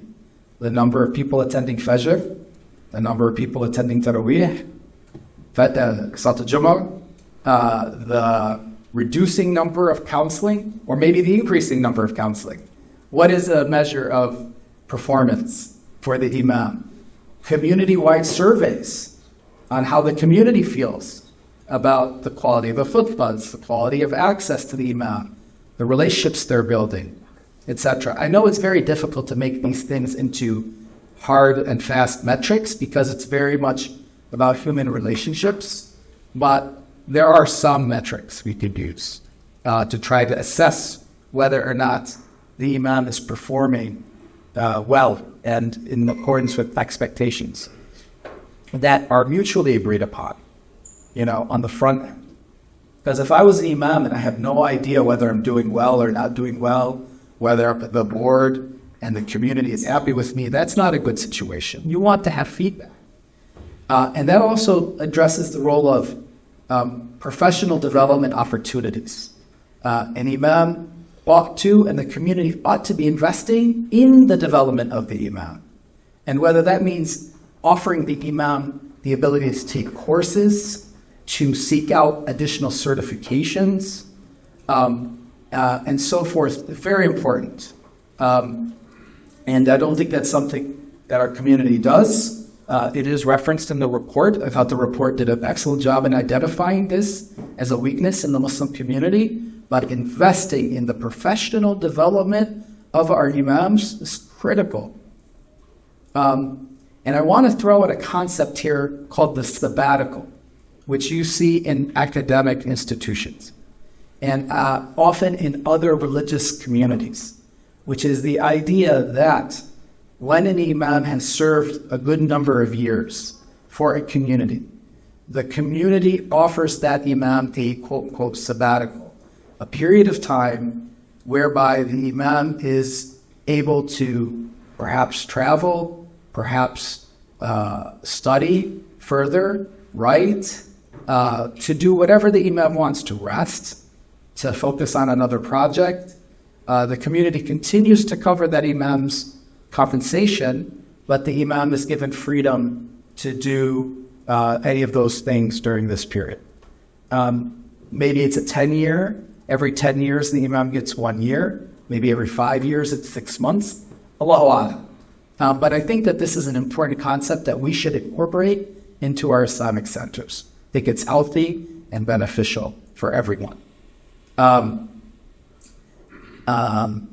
I think we've covered some other stuff. I mean, of course, there's term. When you hire an imam, are you thinking, okay, this is a 1-year term, and with testing period, 3 years, 5 years? How about if things aren't going well? On what basis can you terminate an imam? And in termination issues, you have termination with cause and termination without cause. Should you even have the ability to terminate without cause as an Islamic center? I think so, but maybe others would say no. What triggers a cause termination? There are some types of cause that are automatic termination. An imam has a significant ethical lapse, is doing something haram, criminal, illegal, they're out immediately. Imam is not performing as well as we think they should. They're not connecting with the youth. They're not smiling enough in the masjid. Can you terminate immediately for that? No. That would be something that we say requires notice. Imam, we're having issues. You need to be smiling more, please. If you want this place to be welcoming, And so you say, inshallah, over the next 30, 60 days, we call this a cure period. We'd like to see some improvements. And inshallah, there'll be improvements. But the imam's given a clear warning that this is very important. Say the imam's disrespecting members of the community or not able to control their anger or their, everyone has their, idiosyncrasies and their human frailties and their flaws, even imams, right? So this is very important. How about disputes between the board and the imam? there are certain disputes that could be mediated or handled, like an interpretation of the contract. The contract's not clear on something. The imam could say, that's not fair. You're doing something that's improper. So does the contract have in it a mediation provision or an arbitration provision? Or is the imam's only option is to try to enforce their rights in court? You know? So I think that our employment agreements for our imams should have a requirement for mediation, requirement for arbitration. And those are just some of the things that come to mind when we think about how do we put this relationship that's so important to our community on paper in a document, and what sorts of things to think about so that it's fair from both sides of the table. Wallahu a'lam.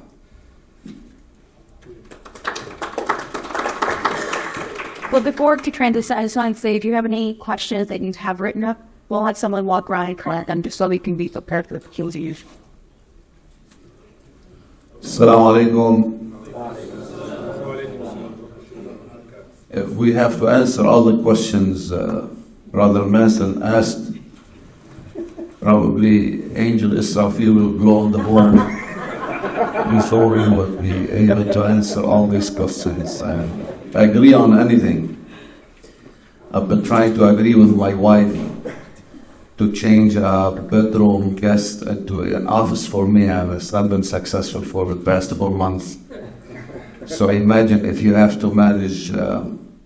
Anyway, I just have 3 points to talk about.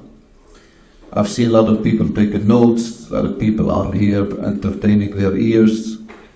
I don't know whatever we're going to say is going to be taken back and implemented, but I suggested for Dr. Abdul Ghani that this is just a trigger, discussion, as Brother Sheikh Muhammad mentioned at the beginning, that there should be a follow-up committee by a few number of people who will come up with a best practice that will utilize the survey that Yaqeen Institute has made. And then there will be the absolute no's, you cannot do this in masjid practice. And then best practices to all these, suggestions. Not that we have authority to implement it and put people accountable to it, but, at least ma'adiratan ila Allah. We will have done our homework, and whoever wants to utilize that will be at their own discretion. Number 2, we are heading into a crisis, the Imams, if I may say the best. Since the beginning of social media and the ability for Imams to make money online and solo events on their own, this has triggered a lot of mesmerizing interest by many Imams to seek venues free from liability to any boards, to any, reporting or whatever. So, and they became icons. We can list names nationwide, that someone can just, make a reservation for a hall in any city and go, there was like 2,000 people waiting for him. And you can imagine how much money is made out of that. He could make probably from one event what he would have made a whole year as a salary in the masjid. So I see that the young Imams are picking up on this model. So in my view, I came to the States in the late 80s. So I feel that I experienced a transition between the very small communities back in the 60s and 70s, and now we are into an emergent, huge, especially after COVID. We've witnessed the number of people attending masajid after COVID in a very, huge numbers. So if we don't take this seriously to take care of the Imam and to make it a career that more of our own kids would take it as a career and study, we are going to hit the wall in many areas. There's not going to be enough Imams, bottom line. From Dr. Hassan Bagbi's report also that he did, up till now, I think 70% of Imams are from overseas still. And this is a challenge, like Sheikh Muhammad was mentioning before about you need someone solid in Sharia, but yet is here to really relevant. Has he lived enough to pick up on the culture over here and relate? And how many of our young, imams now are born here and yet they go overseas, they study 6 years, come back, but they're totally isolated from the community for 6 years. I mean, they finished high school and they lived overseas for 6 years and they came, and then we expect that they're gonna be, with a stick of Musa fixed things. They need experience. They need at least 5 to 10 years of practice under someone's supervision to pick up the experience to relate to the community's needs in that matter. Much reach out to quality imams among masajid is creating also a competition among masajid that's healthy and not healthy at the same time sometimes. That's creating some sort of, raising high standards for some on behalf of someone else who's not, being looked at and what basics need to be served just because he doesn't have the qualities like someone else has. So that's a real issue to be looked at. The third, which is the thing I'm going to finish with, no masjid that's grown in number now can survive with 1 or 2 imams. And our masjid, we have 5. Just because I've been there for this long, I need my 4 or 5 weeks vacation period. And I'm someone that goes overseas. So if I go for a whole month, I need the schedule for imamah to be set. So, and if everyone taking 2 days off, and I have that, I have a schedule for every salah who is going to lead. It's like every week we sit down as imams and we go through the schedule. And no one is allowed to, quit on any salah before he gives a notification prior a day before. So we'll be able to fix. There are certain things, back to what Brother Mazlum was talking about, what are the priorities for the imam, the something beyond the lecture, the counseling, the whatever. But for masajid that are centers that are serving 2,000, 3,000 people on the Salat Jumu'ah, you need more than 1 imam to handle that. Minimum 2 or 3, I would say, in that perspective.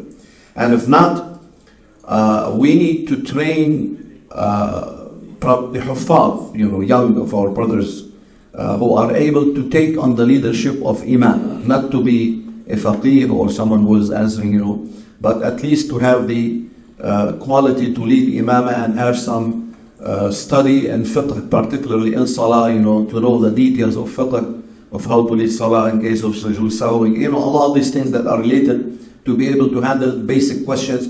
So if we cannot afford to hire 2, 3 imams, then we need to make sure that we patch that with the young, talented, huffaz, etc., etc. Part of that also the relationship between the imam and the board. You have to come down to what is the authority of the imam. What is his limit? Can he make decisions? And what's the best format for a masjid? And I don't think there's one format that can fit all masajid.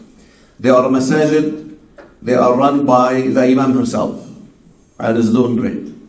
And there are masajid in which there's an imam and a director of, as a religious director himself, and then there's a executive director who runs the administrative, whatever, and that's working fine for some masajid. And there's a masajid with imam, and the board themselves are taking on the responsibility of the executive director, tasks. And to some masajid, it's working. But in other cases, we had problems in these same scenarios. So it might work here, it might not work there. So every masjid has to be fair with themselves to sit down, strategically plan for a 1 year, 5 years, put strategic plan. What fits based on survey of the community, what they want you to, what they expect from you. Number 2, what are your people, the hiring capacity to do that. And then growth in relation to what you are able to deliver if you want to hire other people. Like now we have a mental health therapist in our masjid, for example, for the youth only. She's a part-timer, she puts 28 hours a week. Maybe at other masajid it's 2 weeks that they need a full-timer, in that perspective. So you grow based on the necessity, the assessment, the surveys, the strategic planning, the retreats that you do.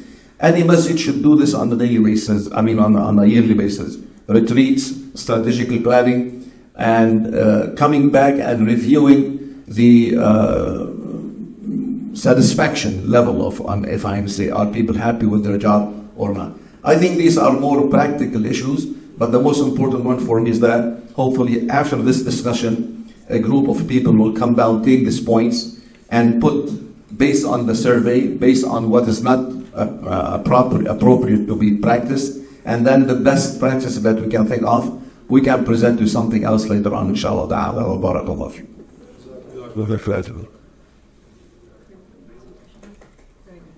We can clap them.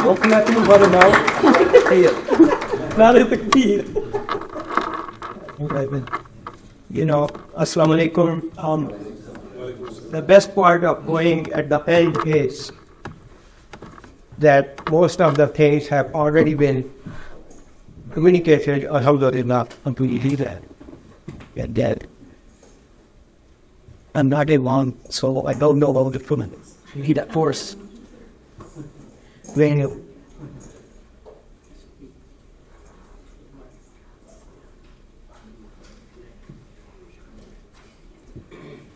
Thank you. There are certain things Imams are good at, and there are certain things other people are good at. Alhamdulillah. So combination always works. I was saying the best part of going at the end is that I can say easily what one of the poet had said, but I will translate into English, that the beauty of your speech or your talk is such that whatever they have said, you think it was already in my heart.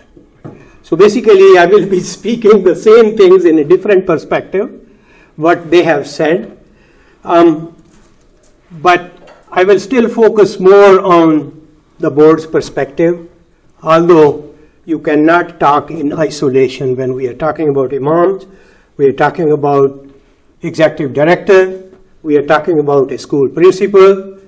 They are all one and the same. So there will be many overlaps, and at the end, inshallah, I will give some suggestions also for the board as well as for the imams.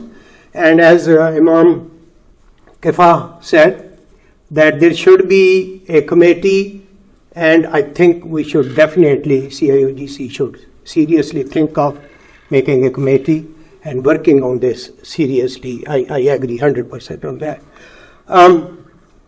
Few things which I think I don't have in my talk.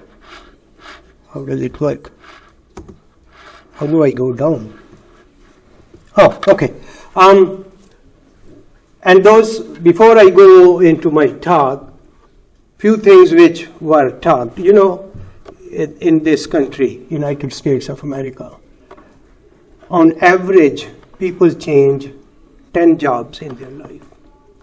So there is not even a single job. I don't know about physicians, if they stick with one hospital, although they go and make their own clinics and everything, but everyone else, it will be very surprising if any individual stays with the same institution forever.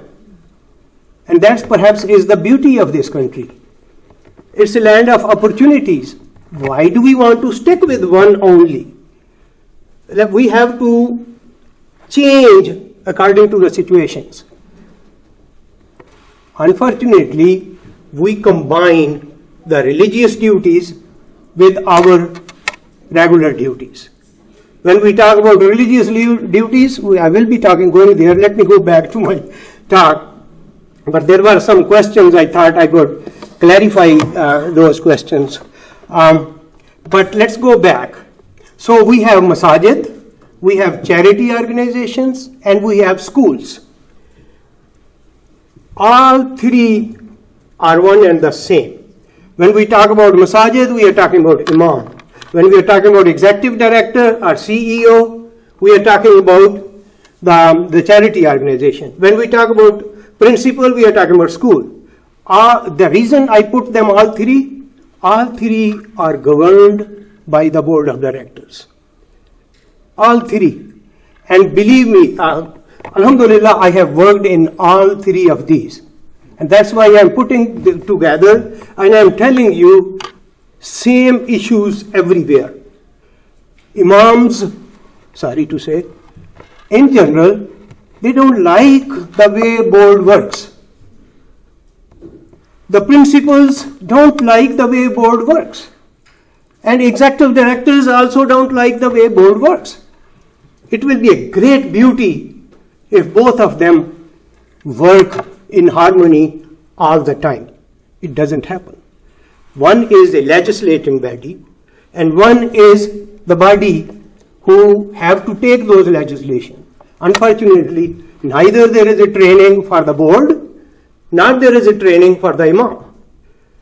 Imam Kafa already mentioned very beautifully, and Sheikh Abu Talib also showed us those 4 or 5 different centers which are producing Imams.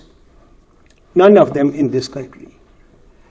So, that also we will be talking. So, here I'm saying, who leads, Imam or the board? Coordination has to be there, right? So, I will not. There is one board issue, whether that's a good or bad, that board people are not permanent. Imams, executive directors, and principals want to be permanent, and they should be permanent, but the board people will keep on changing. So sometimes you will get a good amount of very educated board members. Sometimes you will get some very rich board members and very skilled in their own skills. And sometimes you will get board members who are just very dedicated. They may not be very skilled and they may not be very educated, but they make sure that they are working 24 hours. And Imam's job, if we are considering Imam's job is 9 to 5, we are in a wrong profession, unfortunately. In fact, in this country, if you have to be successful, give me any leader who works 9 to 5. And talk about board members now. I mean, again, I will be going back and forth. Perhaps I will not be going according to my SOP, but that's how it goes. Board members, they work somewhere else. Now, some are very rich, like Dr. Hamade, who make millions perhaps, and they can afford whatever. I'm just giving, don't take it personally. Nothing personal. Some board members are not that rich, they are very poor. And many of them perhaps are still making $40,000, $50,000. But they are surviving. And when they see an Imam, I'm not advocating for that. I'm just saying it from board's perspective. When that category, maybe there are 30%, 40% of those board members who make only $40,000, $50,000. When they see that we are giving to Imam 100,000, what will they think? Hey, I am working somewhere 9 to 5, then I come to the masjid, I clean the bathrooms, I do volunteer work, in the evening I have the meetings. How can Imam cannot work that way? That's what I'm not saying that I'm advocating for that, but there is a big chunk in masajid. I want to talk about the realities. There is a big chunk in the masajid who are just so dedicated. They don't care about the money. Because maybe they are not that skilled, they are not that educated, but they decided. Now, I just didn't want to be personal. Back in 92, when I moved from Johns Hopkins to Northwestern, I was living in 1-bedroom apartment, and perhaps I couldn't even afford the tuition of Sunday school kids. Brother Azmatullah Qadri of MCC, he found out, he came to our apartment, and he took me to his people, and we had first information about MCC and MEC. And I decided, with my wife who is sitting here, that every Sunday we will come with our family in the morning and leave in the evening with my kids. That was for since 1992 up to 2008 or something like that, until my kids graduated from Sunday school. And that was after my work. Didn't have money, didn't complain that I should get zakat, I should get that. But that was the dedication, and I just gave that example, one example, all right? And many people do that way. Unfortunately, let me go at the end, I will come back. Historically, our famous Imams, Mazin was saying we are looking for super Imam or Superman or something. That's the examples we give in our history. Prophet Muhammad sallallahu alaihi wasallam was our Imam. He was the great leader, great warrior, great politician, great lawyer, everything. And that's, we give the example. We do not give example of any Tom, Dick and Harry when we talk about the religion. And that's again, we are taught by our Imams that you have to have a super example. Now look, and I mean, I'm going way down. Some people can say, oh, Prophet sallallahu alaihi wasallam was not the regular Imam, he was the Prophet, he was the chosen person. Let's go to Imam Abu Hanifa. He was the merchant. He wasn't getting any pay, and he started his own, perhaps, madrasa or school. When he was offered the position, he declined, and he was put in jail. Similarly, Imam Malik, he was publicly flagged. Imam Shafi'i, and please, Imams, please correct me if I'm wrong. Imam Shafi'i was also, he had a miserable life. I'm talking about the financial life. A miserable life, go to jail. But and Imam, I mean, all those Imams we talk about really, they refused basically the salary of those Khalifas and those things, and they had their name. All right, they had their names. Now let's go to. I gave some examples: Imam Khomeini, Maulana Madudi, Shah Waliullah, which I knew they did not belong to any masjid, and they were the leaders. Now, coming to again Imam Kafa's point, these highly skilled US-born Imams, they do not belong to any masjid, unfortunately. They know how to make money, and they have their own ways, social media or whatever you call. People over there can see the names, I don't want to say the names, and so many followers of them. And they are making, alhamdulillah, if we invite them to this kind of occasion, they will charge us $10,000 or $15,000 or $20,000. We cannot afford that. So, let me go back now. I suggest you apply for an Imam job here. Sheikh Abu Talib already responded to that. Nobody wanted to be Imam. I think you came later. And there's Anas Askar of Harvard University, and alhamdulillah, Sheikh Abu Talib has already done that job. He said there are four models, and we did talk about that. That Imam is the sole individual who oversees total control over masjid-related matters. Usually these are smaller mosques, or they are family mosques. That one family is very rich. They decided, okay, we don't want to deal with, my God, 2 minutes left and I didn't even start. I thought, okay, but and then the second model is a board of directors who assume the responsibility of recruiting and employing the Imam. Third is the masjid that is affiliated with a central organization, like MCC has 2-3 centers, so it still there is one board. and they do that, and then the masjid that is affiliated with it, I talk, and hybrid model where a board of directors committee is elected. There is a committee which elects the imam and is responsible to take care of the imam's financials and everything. Then Dr. Bagby also did some study in 2012, I think. And he said there are 3 types of centers. 47% masajid are duly managed by a board and an imam. Board is responsible for administrative aspects of a mosque, and imam directs the spiritual and instructional community needs. That's the majority. So we should be proud of that, really.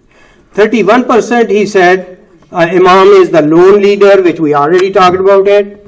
And the 22%, that the masjid board and committee governs the most of the masjid related matters, while the imam plays a smaller role. And sometimes there may be some overlap. I'm going fast.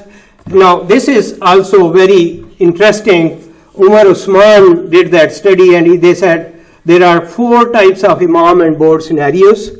One is high competency board and low competency imam. So imam is very modest, but board is very highly competent. So what happens, it's a rare though, because board has low tolerance for anyone not at their level. So it's rare, because a low competency person would likely never pass the interview process. If they somehow pass, because somebody knows in the board, the most likely outcome is that imam will either move or get a lesser role within a year or 2. Then the next one is low competency board and low competency imam. Surprisingly, that is the most stable scenario. That board is also low competency and imam is also low competency. Why is it stable? It says it's really not stability, it's the stagnancy. And we don't understand that we are not serving the community.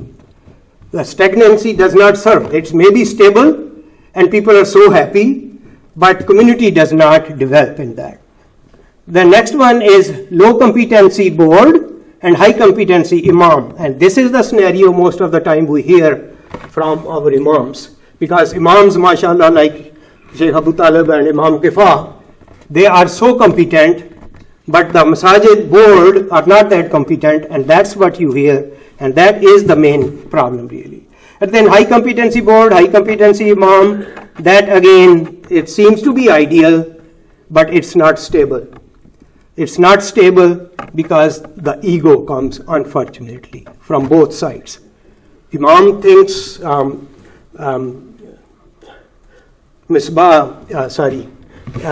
he used the word cult. I didn't want to use the word, but Imam thinks he is the real Imam.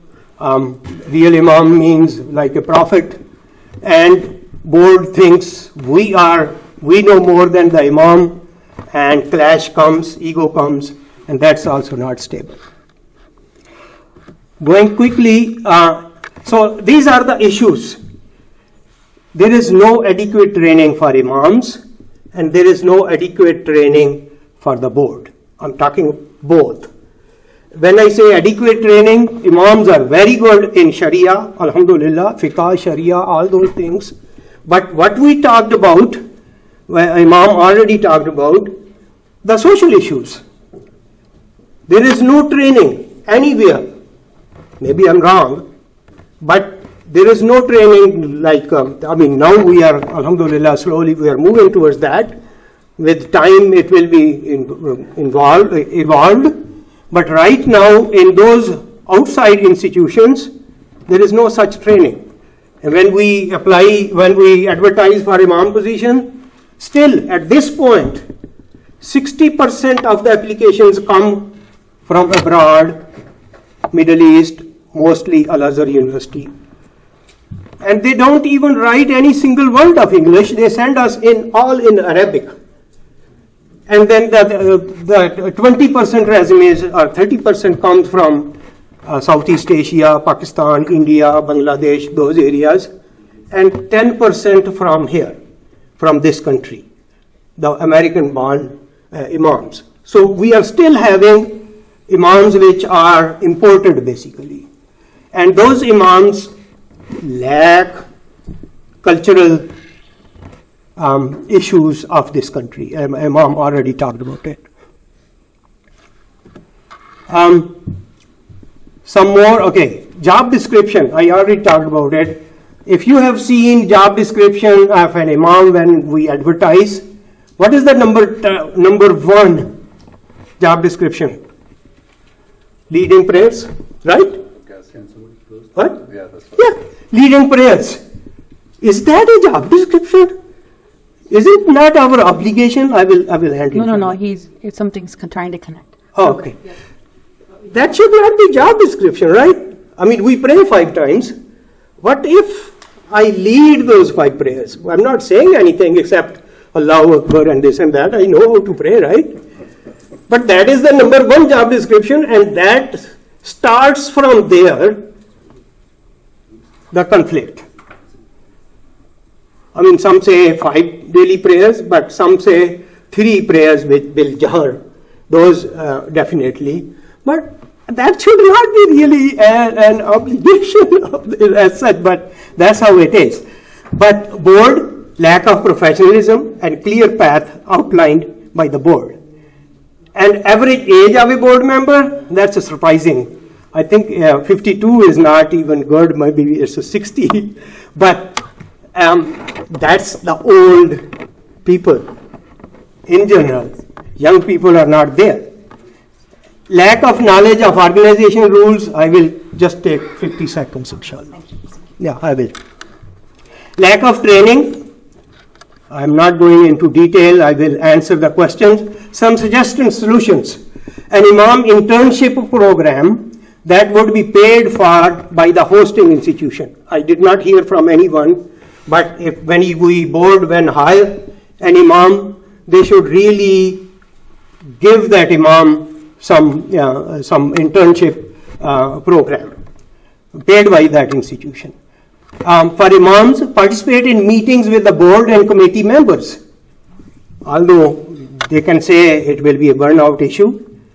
Conduct town hall meetings. That should be the strength of an Imam. If you really want to be successful in an organization, go to the people who matter. Don't get stuck with the board. Every Friday you have 2,000 people. If you cannot impress upon those, I mean, politicians would love to come to your Friday prayer and impress upon you. But our Imams would give a Jummah khutbah, I'm not talking about the specifics, in general, where half of the people will be sleeping because it's such boring khutbah, unfortunately. And that is your time to shine, really. You have been given 30 minutes at least, if not more, every Friday to convince your community. You are unable. That should be the strength of Imams, and I really advocate for that Imams can convince their community and the community can overrule the whole board, to tell you truth. Now there are for small mosques, encourage Imams to live bivocationally, following the example of Imam Deen Muhammad, to have a second and supplemental source of revenue. I'm stopping. I will answer those questions. There are many others, but it will go, inshallah, to people. Thank you. Assalamu alaikum.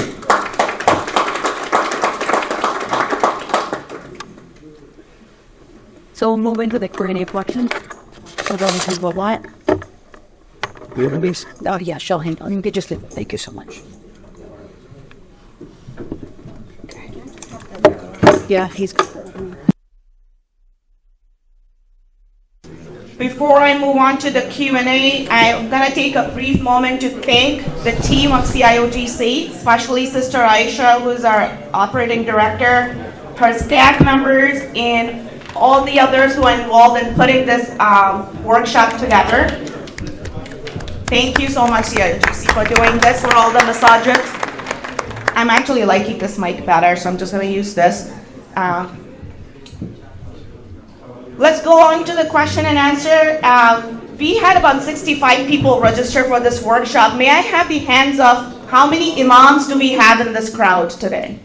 All the imams, please. Can we see the imams in the room? Some of them left though. They did? Okay. 7, Subhanallah. 9. About 10, and then I hear that some of them left. How many leadership roles, like board of directors, presidents, and vice presidents? Great. So good to see that we have this combination in this room. So as we know, we heard from the panelists too, imams are our paid employees and our board of directors, presidents, they are volunteers. Two people, a combination that really brings up such a great topic of the topic of imam's role in the masjid. Brother Mazin was talking about the KPIs, and I'm from MCC Masjid. My name is Dr. Sabah Khan. I'm also CIOGC board member and the vice president of MCC. Last year, we did our KPIs, and we saw that an imam, we have 3 facilities. Our imam, on an average in a year, leads about 1,830 salahs in 3 facilities. There were khutbahs that we counted that came out to be 200 plus khutbahs in 3 facilities. This is the 52 weeks a year time where our imams are doing all this. 200 plus workshops for counseling just with the youth. And then funerals and nikahs were another thing. So a big applause to our imams. Everyone, they deserve a big applause. We all heard how hard they work, and they make our masjid the masjid that we have and we are proud of. So thank you so much. May Allah give you the jazak khair for leading our masjids and our community. And with no further delay, I don't want a 2-minute card, so I'm going to start reading the questions that I received. The first question I'm going to read is for Dr. Muhammad Abu Talib. What is an ideal or generally effective governance structure for an executive director and a board, referring to the workflow with operations, rest of the staff, volunteers, and etc.? It's a fully loaded question, but I think it's a great question. So we'll give 2 minutes for the response, if that's going to be okay. 30 minutes. 30 minutes. MashaAllah. We're starting soft, alhamdulillah. Starting with the easy one. Allah subhanahu wa ta'ala bless the questioner. I think this question really links to a lot of other questions, inshallah, we're talking about. Let me start actually with what's not effective. What's not effective is unclear governance. And this is an uncomfortable conversation. I want to name that. It is difficult for an imam, for board, for donors, to stakeholders to sit down and talk about who wields power how. What do we do in terms of dispute? Because dispute is part of the human condition. The problem is not that we have dispute in our communities. The problem is disputes turn into devastation. Even in the famous hadith of the Prophet ﷺ, you know, a jurist or a faqih or alim that makes ijtihad qualified and able to do it, and makes the correct opinion gets double the reward. And if he makes a wrong opinion, he gets 1. I understand this to be also similar to how we use the word process. So the issue is not that the boards or imams or other power structures are making the wrong decisions. Often that decision is taken in the shadows, or taken by one power figure, or taken outside of process and procedure, which results in loss for all. So asking these questions will help a community get closer to effective answers. Definitely this is tawfiq from Allah subhanahu wa ta'ala, but walking this path, I would be very comfortable to say that the majority of communities, they have not asked these questions. I want to say a word particularly sensitive to the pioneers that started this when there were not places to pray and not places to educate our children. And there weren't nearly as many resources. And those pioneers, for me, even extend hundreds of years back when it was not possible for Muslims in this country to pray in peace or to found institutions. I see their sacrifice as part of where we are today. I would like to say that when we sit and talk about looking at the bylaws or thinking about this or so on, this is not a cancellation or something better than what was done in the 80s or 90s or 2000s. This is the natural growth and next step of what's happening. And to make you more comfortable, this happened to the companions radiallahu anhum themselves. If it's good enough for them, it's good enough for us. to put a light-hearted touch on a heavy matter, this is a very Muslim question, if you allow me, right? One of the unspoken parts of an Imam is getting those sideways. So this is like, when I heard that Sayyidina Ali got this question, I was like, oh, they existed back then too, right? So a person comes up to Sayyidina Ali, the summary of the thing is like, why at the time of Sayyidina Abu Bakr and Sayyidina Umar, things were running, I'm paraphrasing very well, and with you there's so many problems. And Sayyidina Ali, the summary of what he said, is that Sayyidina Abu Bakr and Umar led people like me, and I lead people like you. So on a heavy topic, and without judging anyone's hearts, why are we talking about governance and structure and so on, when the institution is founded with 5 families that already know each other, have a social relationship that predates it, have boundaries? They don't have to write a bunch of things. And the Sahaba themselves, they understood fiqh, they understood usul deeply, but early on it was not written in books. Then they themselves, people from different places, new Muslims, new levels, they're not bad people, but people at different levels of taqwa, they come in, they start codifying and writing what they mean. And so I see that as a challenge of governance. Now we have many different people coming in. Inshallah, we think well of them, but some of them may not know what's expected. What does it mean to live Islam in this space? And that's what you're putting on paper. What does not work is the spider web. When roles of power are ill-defined, are defined one way on paper and somewhere else in reality, when they're intertwined, this always brings about devastating conflict. Whereas good structure, in Allah la yaz'ab al-sultan ma la yaz'ab al-Quran, that Allah might remove undesirable behavior through governance, structure, and authority that would not be removed from the Quran itself. Meaning that we have a diverse group. Not everybody is at the top of their taqwa. Somebody's having a bad day. When I understand their structure, transparency, accountability, rights, appeals, then it brings out the best in people. And poor structure brings out the worst in people. Ask Allah first. This is something I would like to add that I have one suggestion in there in my talk, although I couldn't go there, and that is that once a year, board members and including imams should read the bylaws of the organization and the policies and procedures of the organization and submit a receipt. It's not only imams, it's the board members who come every year, they change. They don't have a clue of their own organizations, bylaws and rules and regulations. So that is my suggestion in there already in my talk, that it should be really complementary in every institution. Jazakallah khair, thank you. The next question again for Dr. Muhammad Abu Talib is, do you recommend hiring professional HR human resources, and what if that is not an option? Question on the recommendation to hire HR resources. So to frame this in terms of the institutional outcome, I would be comfortable saying that so many problems in Islamic institutions are people management problems. Not all, but perhaps more than half, with effective people management, financial management, dispute resolution, that would solve a large number of problems in Islamic institutions. How to approach people management in a very brief sense, hiring an HR person could be the right step for the organization.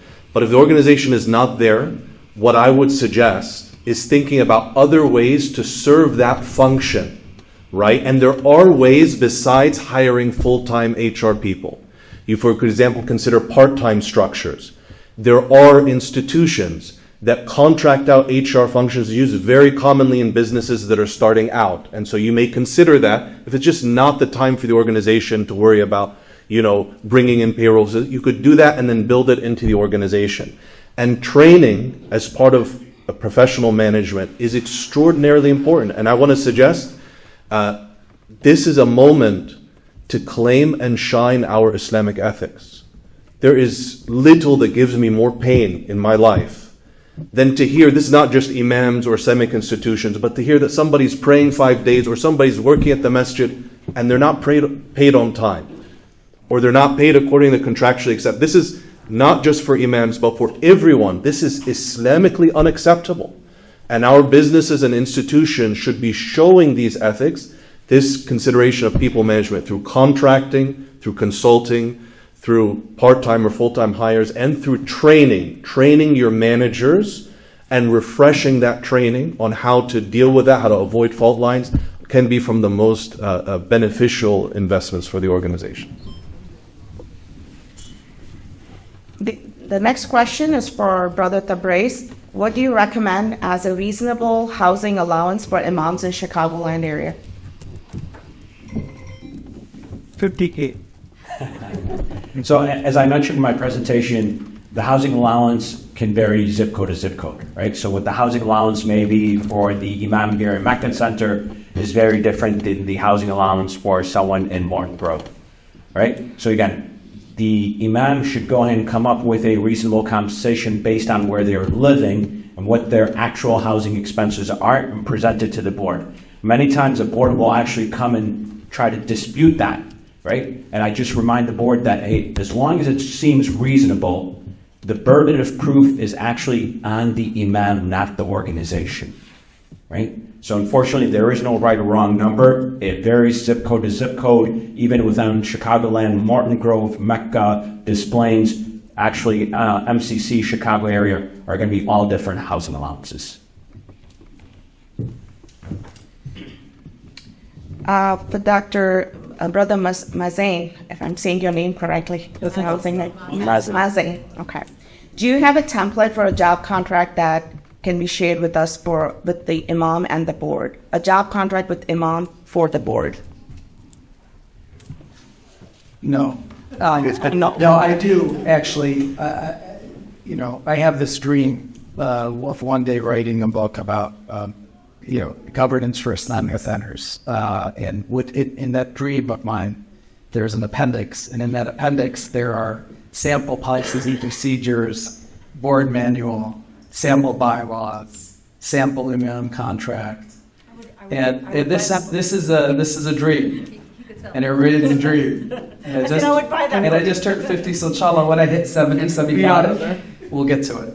No, but honestly though, inshallah, if you reach me, I can help. I don't have one sample, but I definitely have something that I could help in masjid start with in terms of a basic framework. Because again, just like our discussion, there's no one size fits all, and it depends a lot on the nature of the community, the nature of the expectations, and so forth, and the roles, and so forth. But I can help structure it, frame it out, put sort of like a skeleton for you, and then you can flush it out. Inshallah. Brother Tabriz, this one is for you. Does the masjid need to send 1099 to the challenges among people that have trusted and come to the masjid? No. Again, if it's a gift, well, it is not taxable income to the recipient. So any zakat or sadaqah, that because they're not performing any services, you do not need to go ahead and give them a 1099. Sometimes what we'll go ahead and do, and I've seen some organizations ask the zakat recipients to go ahead and perform services. Again, ethically, I don't know, or Islamically, if that's allowed or not. We're not here for that discussion. Again, the rule is they're required a 1099 if you're paying them for some sort of service. But if you're just giving them zakat or help or assistance or financial assistance, then no. Sheikh Kifra, this is for you, and there are two parts to this question. The first is, as a minority group, which is Muslims, what do you think is the most struggle that disables the masjid's advancement? And then the follow-up question to that is, what do imams think about in regards to becoming more green, as it has a strong impact on wastefulness and Muslim iman?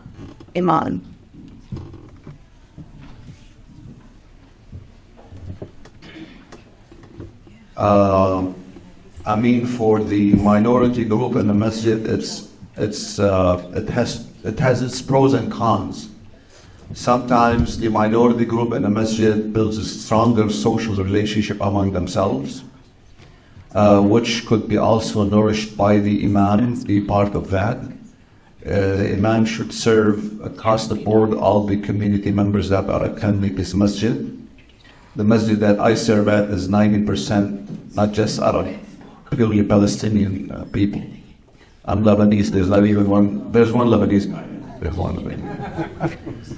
But yet, you have to be present with all, community members. And in general, services, I suggest that not to replicate what we're doing at the prayer center, but we have departments of services, and these departments serve and cater the whole community. For example, under wellness department, we have the converts, committee. Under wellness departments, we have the, we call it senior club, 55 and plus. We have under the outreach, we have, the civic, the interface, the education, So these can cater to all, groups of people that matter. And sometimes if it's a language matter, they could have their own thing and their own language. But also they can add quality to the services to the masjid. The second part about masjid going green, is that right? Yeah. Yeah. I mean, caring for the environment is an Islamic concept. So anything that will introduce something that's about, recycling, sometimes about, using less electricity versus, like natural light, solar panels, education about environment, caring, how to save, and incorporate it into youth programs.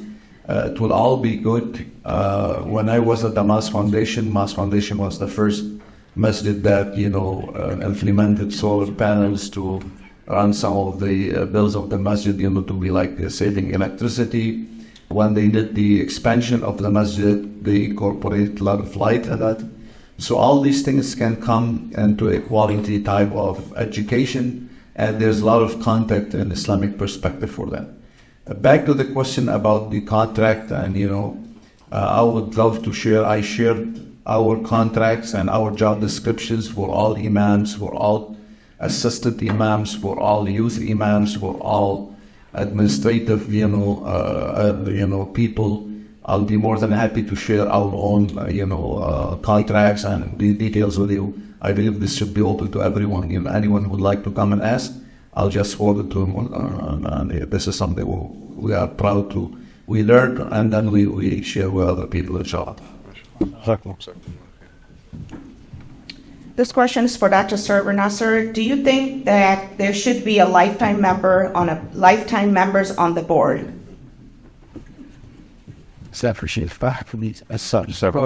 Okay. I gotta answer that. I don't know. I'm not lifetime member of anything. I think there shouldn't be a fixed thing, but if that person qualifies to be a member of the board, if an organization is having elections every year, not every second year, why to have? There are enough massages which are family oriented, and they are being run by the family very nicely. They should run their own, but there shouldn't be any lifetime board member. Yes, lifetime community member could be, but I don't think there should be any lifetime board member. I'm totally against that. I think this question sort of goes to the earlier question, which is how do you structure the governance in a masjid to begin with? And there are various forms in our community, from the masjid that is run by one family and the father appoints the sons as board members and it goes on for generation, to an organization that has election every 2 years for 7 seats or 9 seats, which creates a lot of tension and competition within the Islamic Center, to something in between.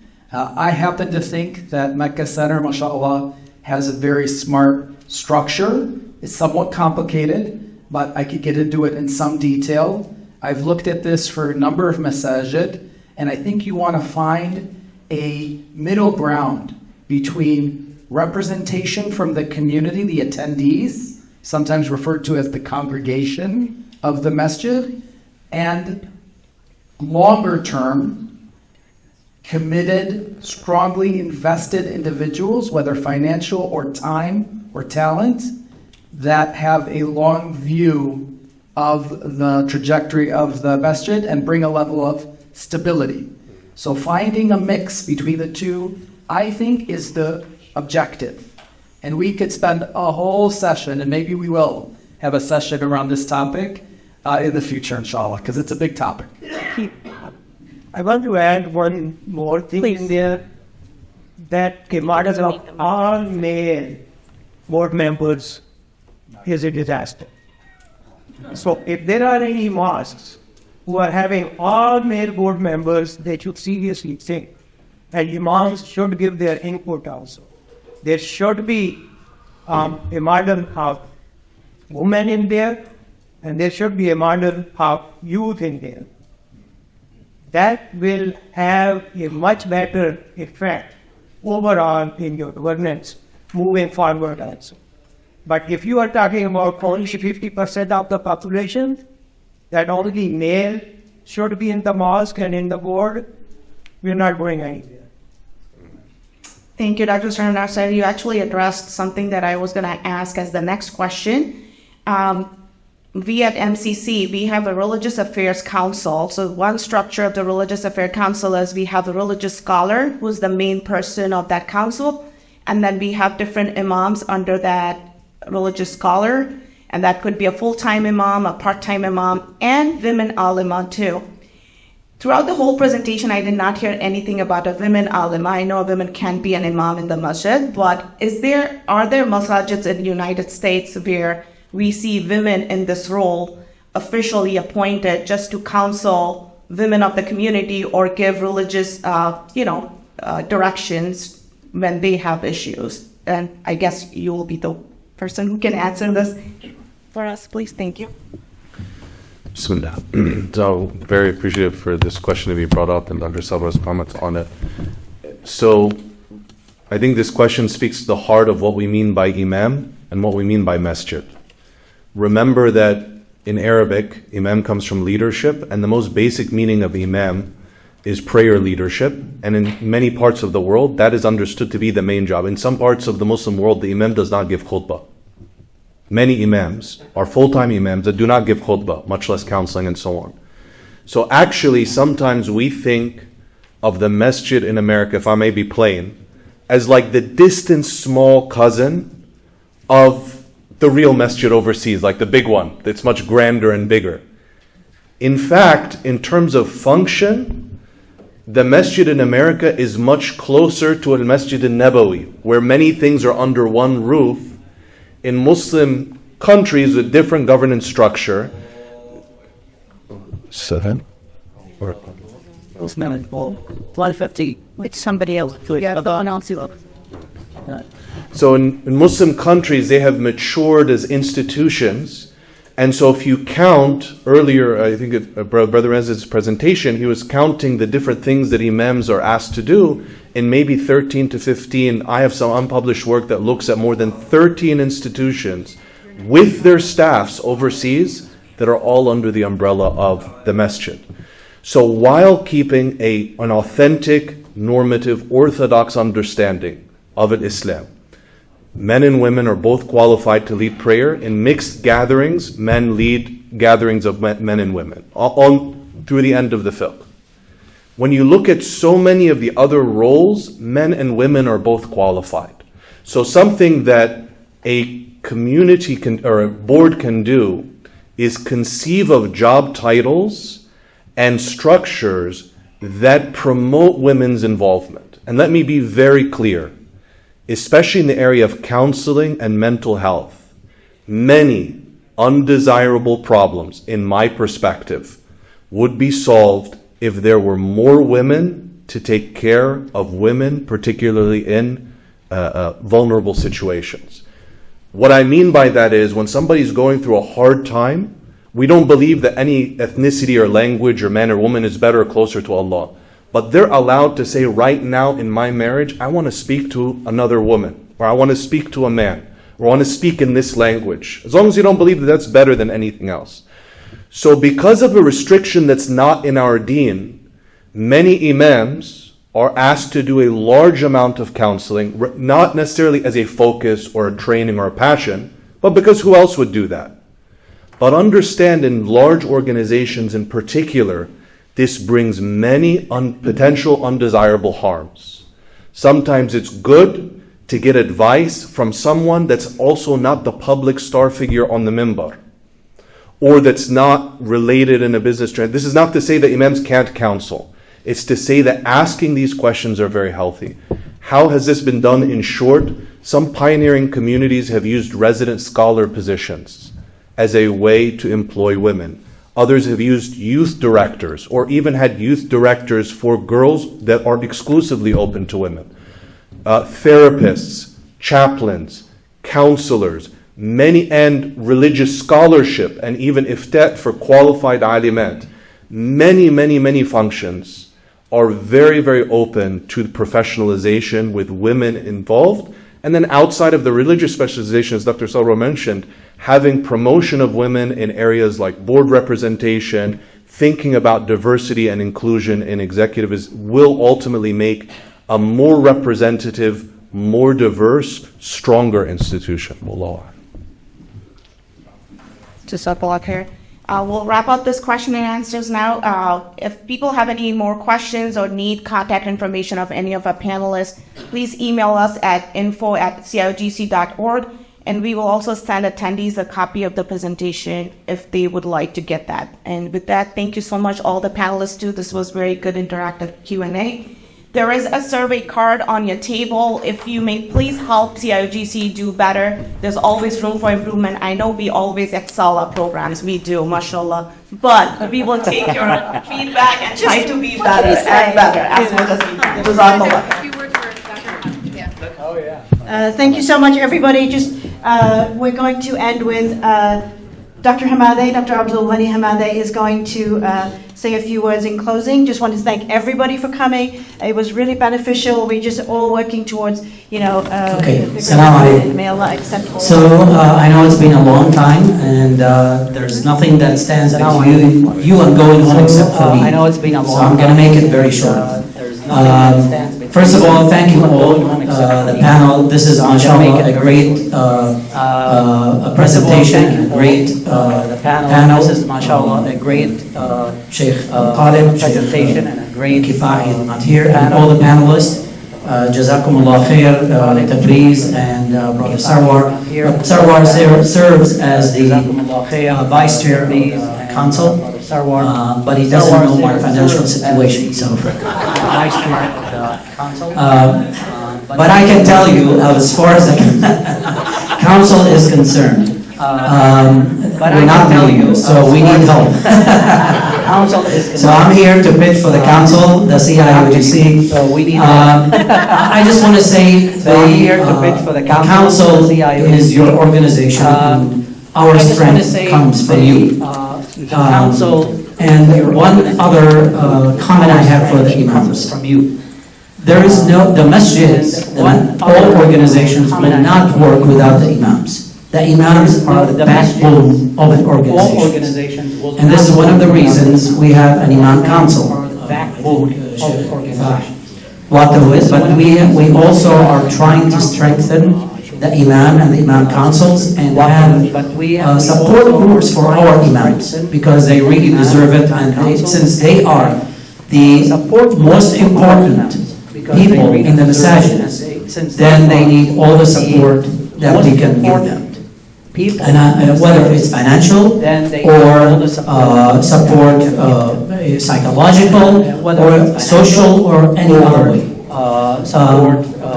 The other point I want to mention is this workshop is only the beginning. I mean, as you can see, we just scratched the this surface. workshop is And there's a lot of we questions can see that are we unanswered. just scratched the And we, as the council, there's a cannot, lot of obviously, we don't questions govern that are the organizations. And We don't have any power over the cannot- organizations. All we can do is provide guidance and provide guidelines. And this is, inshallah, I heard many times that we, the council should present some guidelines for masajids, for organizations, and inshallah we'll be working on it, whether it's financial guidelines. I think it's very useful, Tabriz, if you somehow write, I know you present it, but if you have some write-up and give it to the masajid, these are your guidelines. You shouldn't go outside of that. Same thing for the imams, same thing for the board, for the governments. And I know Mazin, although his dream is to write a book, but before you do that, I think you should finish all the contracts we're waiting for. But before you do that, I think And Mazin is very proud of the Mecca Center's bylaws because he wrote it. Mazin is very proud of No, I know, we worked on it together, remember? Okay, I'm giving you credit. I know, we worked on it So, together, remember? But anyways, no, Mazin, mashallah, has been excelling in this area, and I know nationally he's been sought after for his experience, so really his presence here means a lot. He's on our bylaws committee for the council, by the way, which needs some work, but that's another issue. So, in closing, Jazakumullah khair, this is a very, inshallah, a good workshop, and the council constantly tries to work for the benefit of the organizations and present programs that benefit them. If you remember, last year we did the endowment, and we have a lot of information about that. Solar energy, we had someone present last HR or 2 HRs before.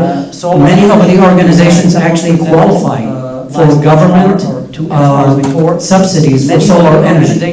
And the guy actually called me and he said, I'm calling, nobody calls me back. I call these masajids and I call multiple times. How can you do? I said, I can't do it for them. They have to do it for themselves. We offer them the service, but the point I'm trying to make, please be proactive. If you see something good, go after it, because again, it's amana.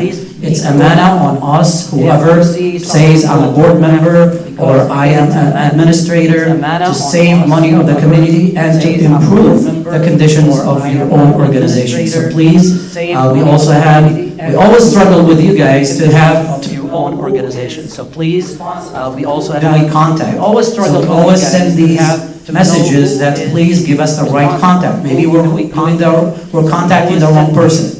All we want to do is really serve you and improve the conditions for all our organizations, inshallah. So, Jazakumullah khair, inshallah, more to come. And we always look for your dua to improve. As I finally, last but not least, I really want to thank our dedicated staff, our great staff that put this together, Sister Aisha, and who else we here? Sister Sakina's here, our communication lead, and who? Sakina's here. Okay, very good, Jazakumullah khair. And also, our best people on the board, our 2 females, Shireen and Dr. Sabah. They read this, Jazakumullah khair, and Shireen and Dr. Sabah.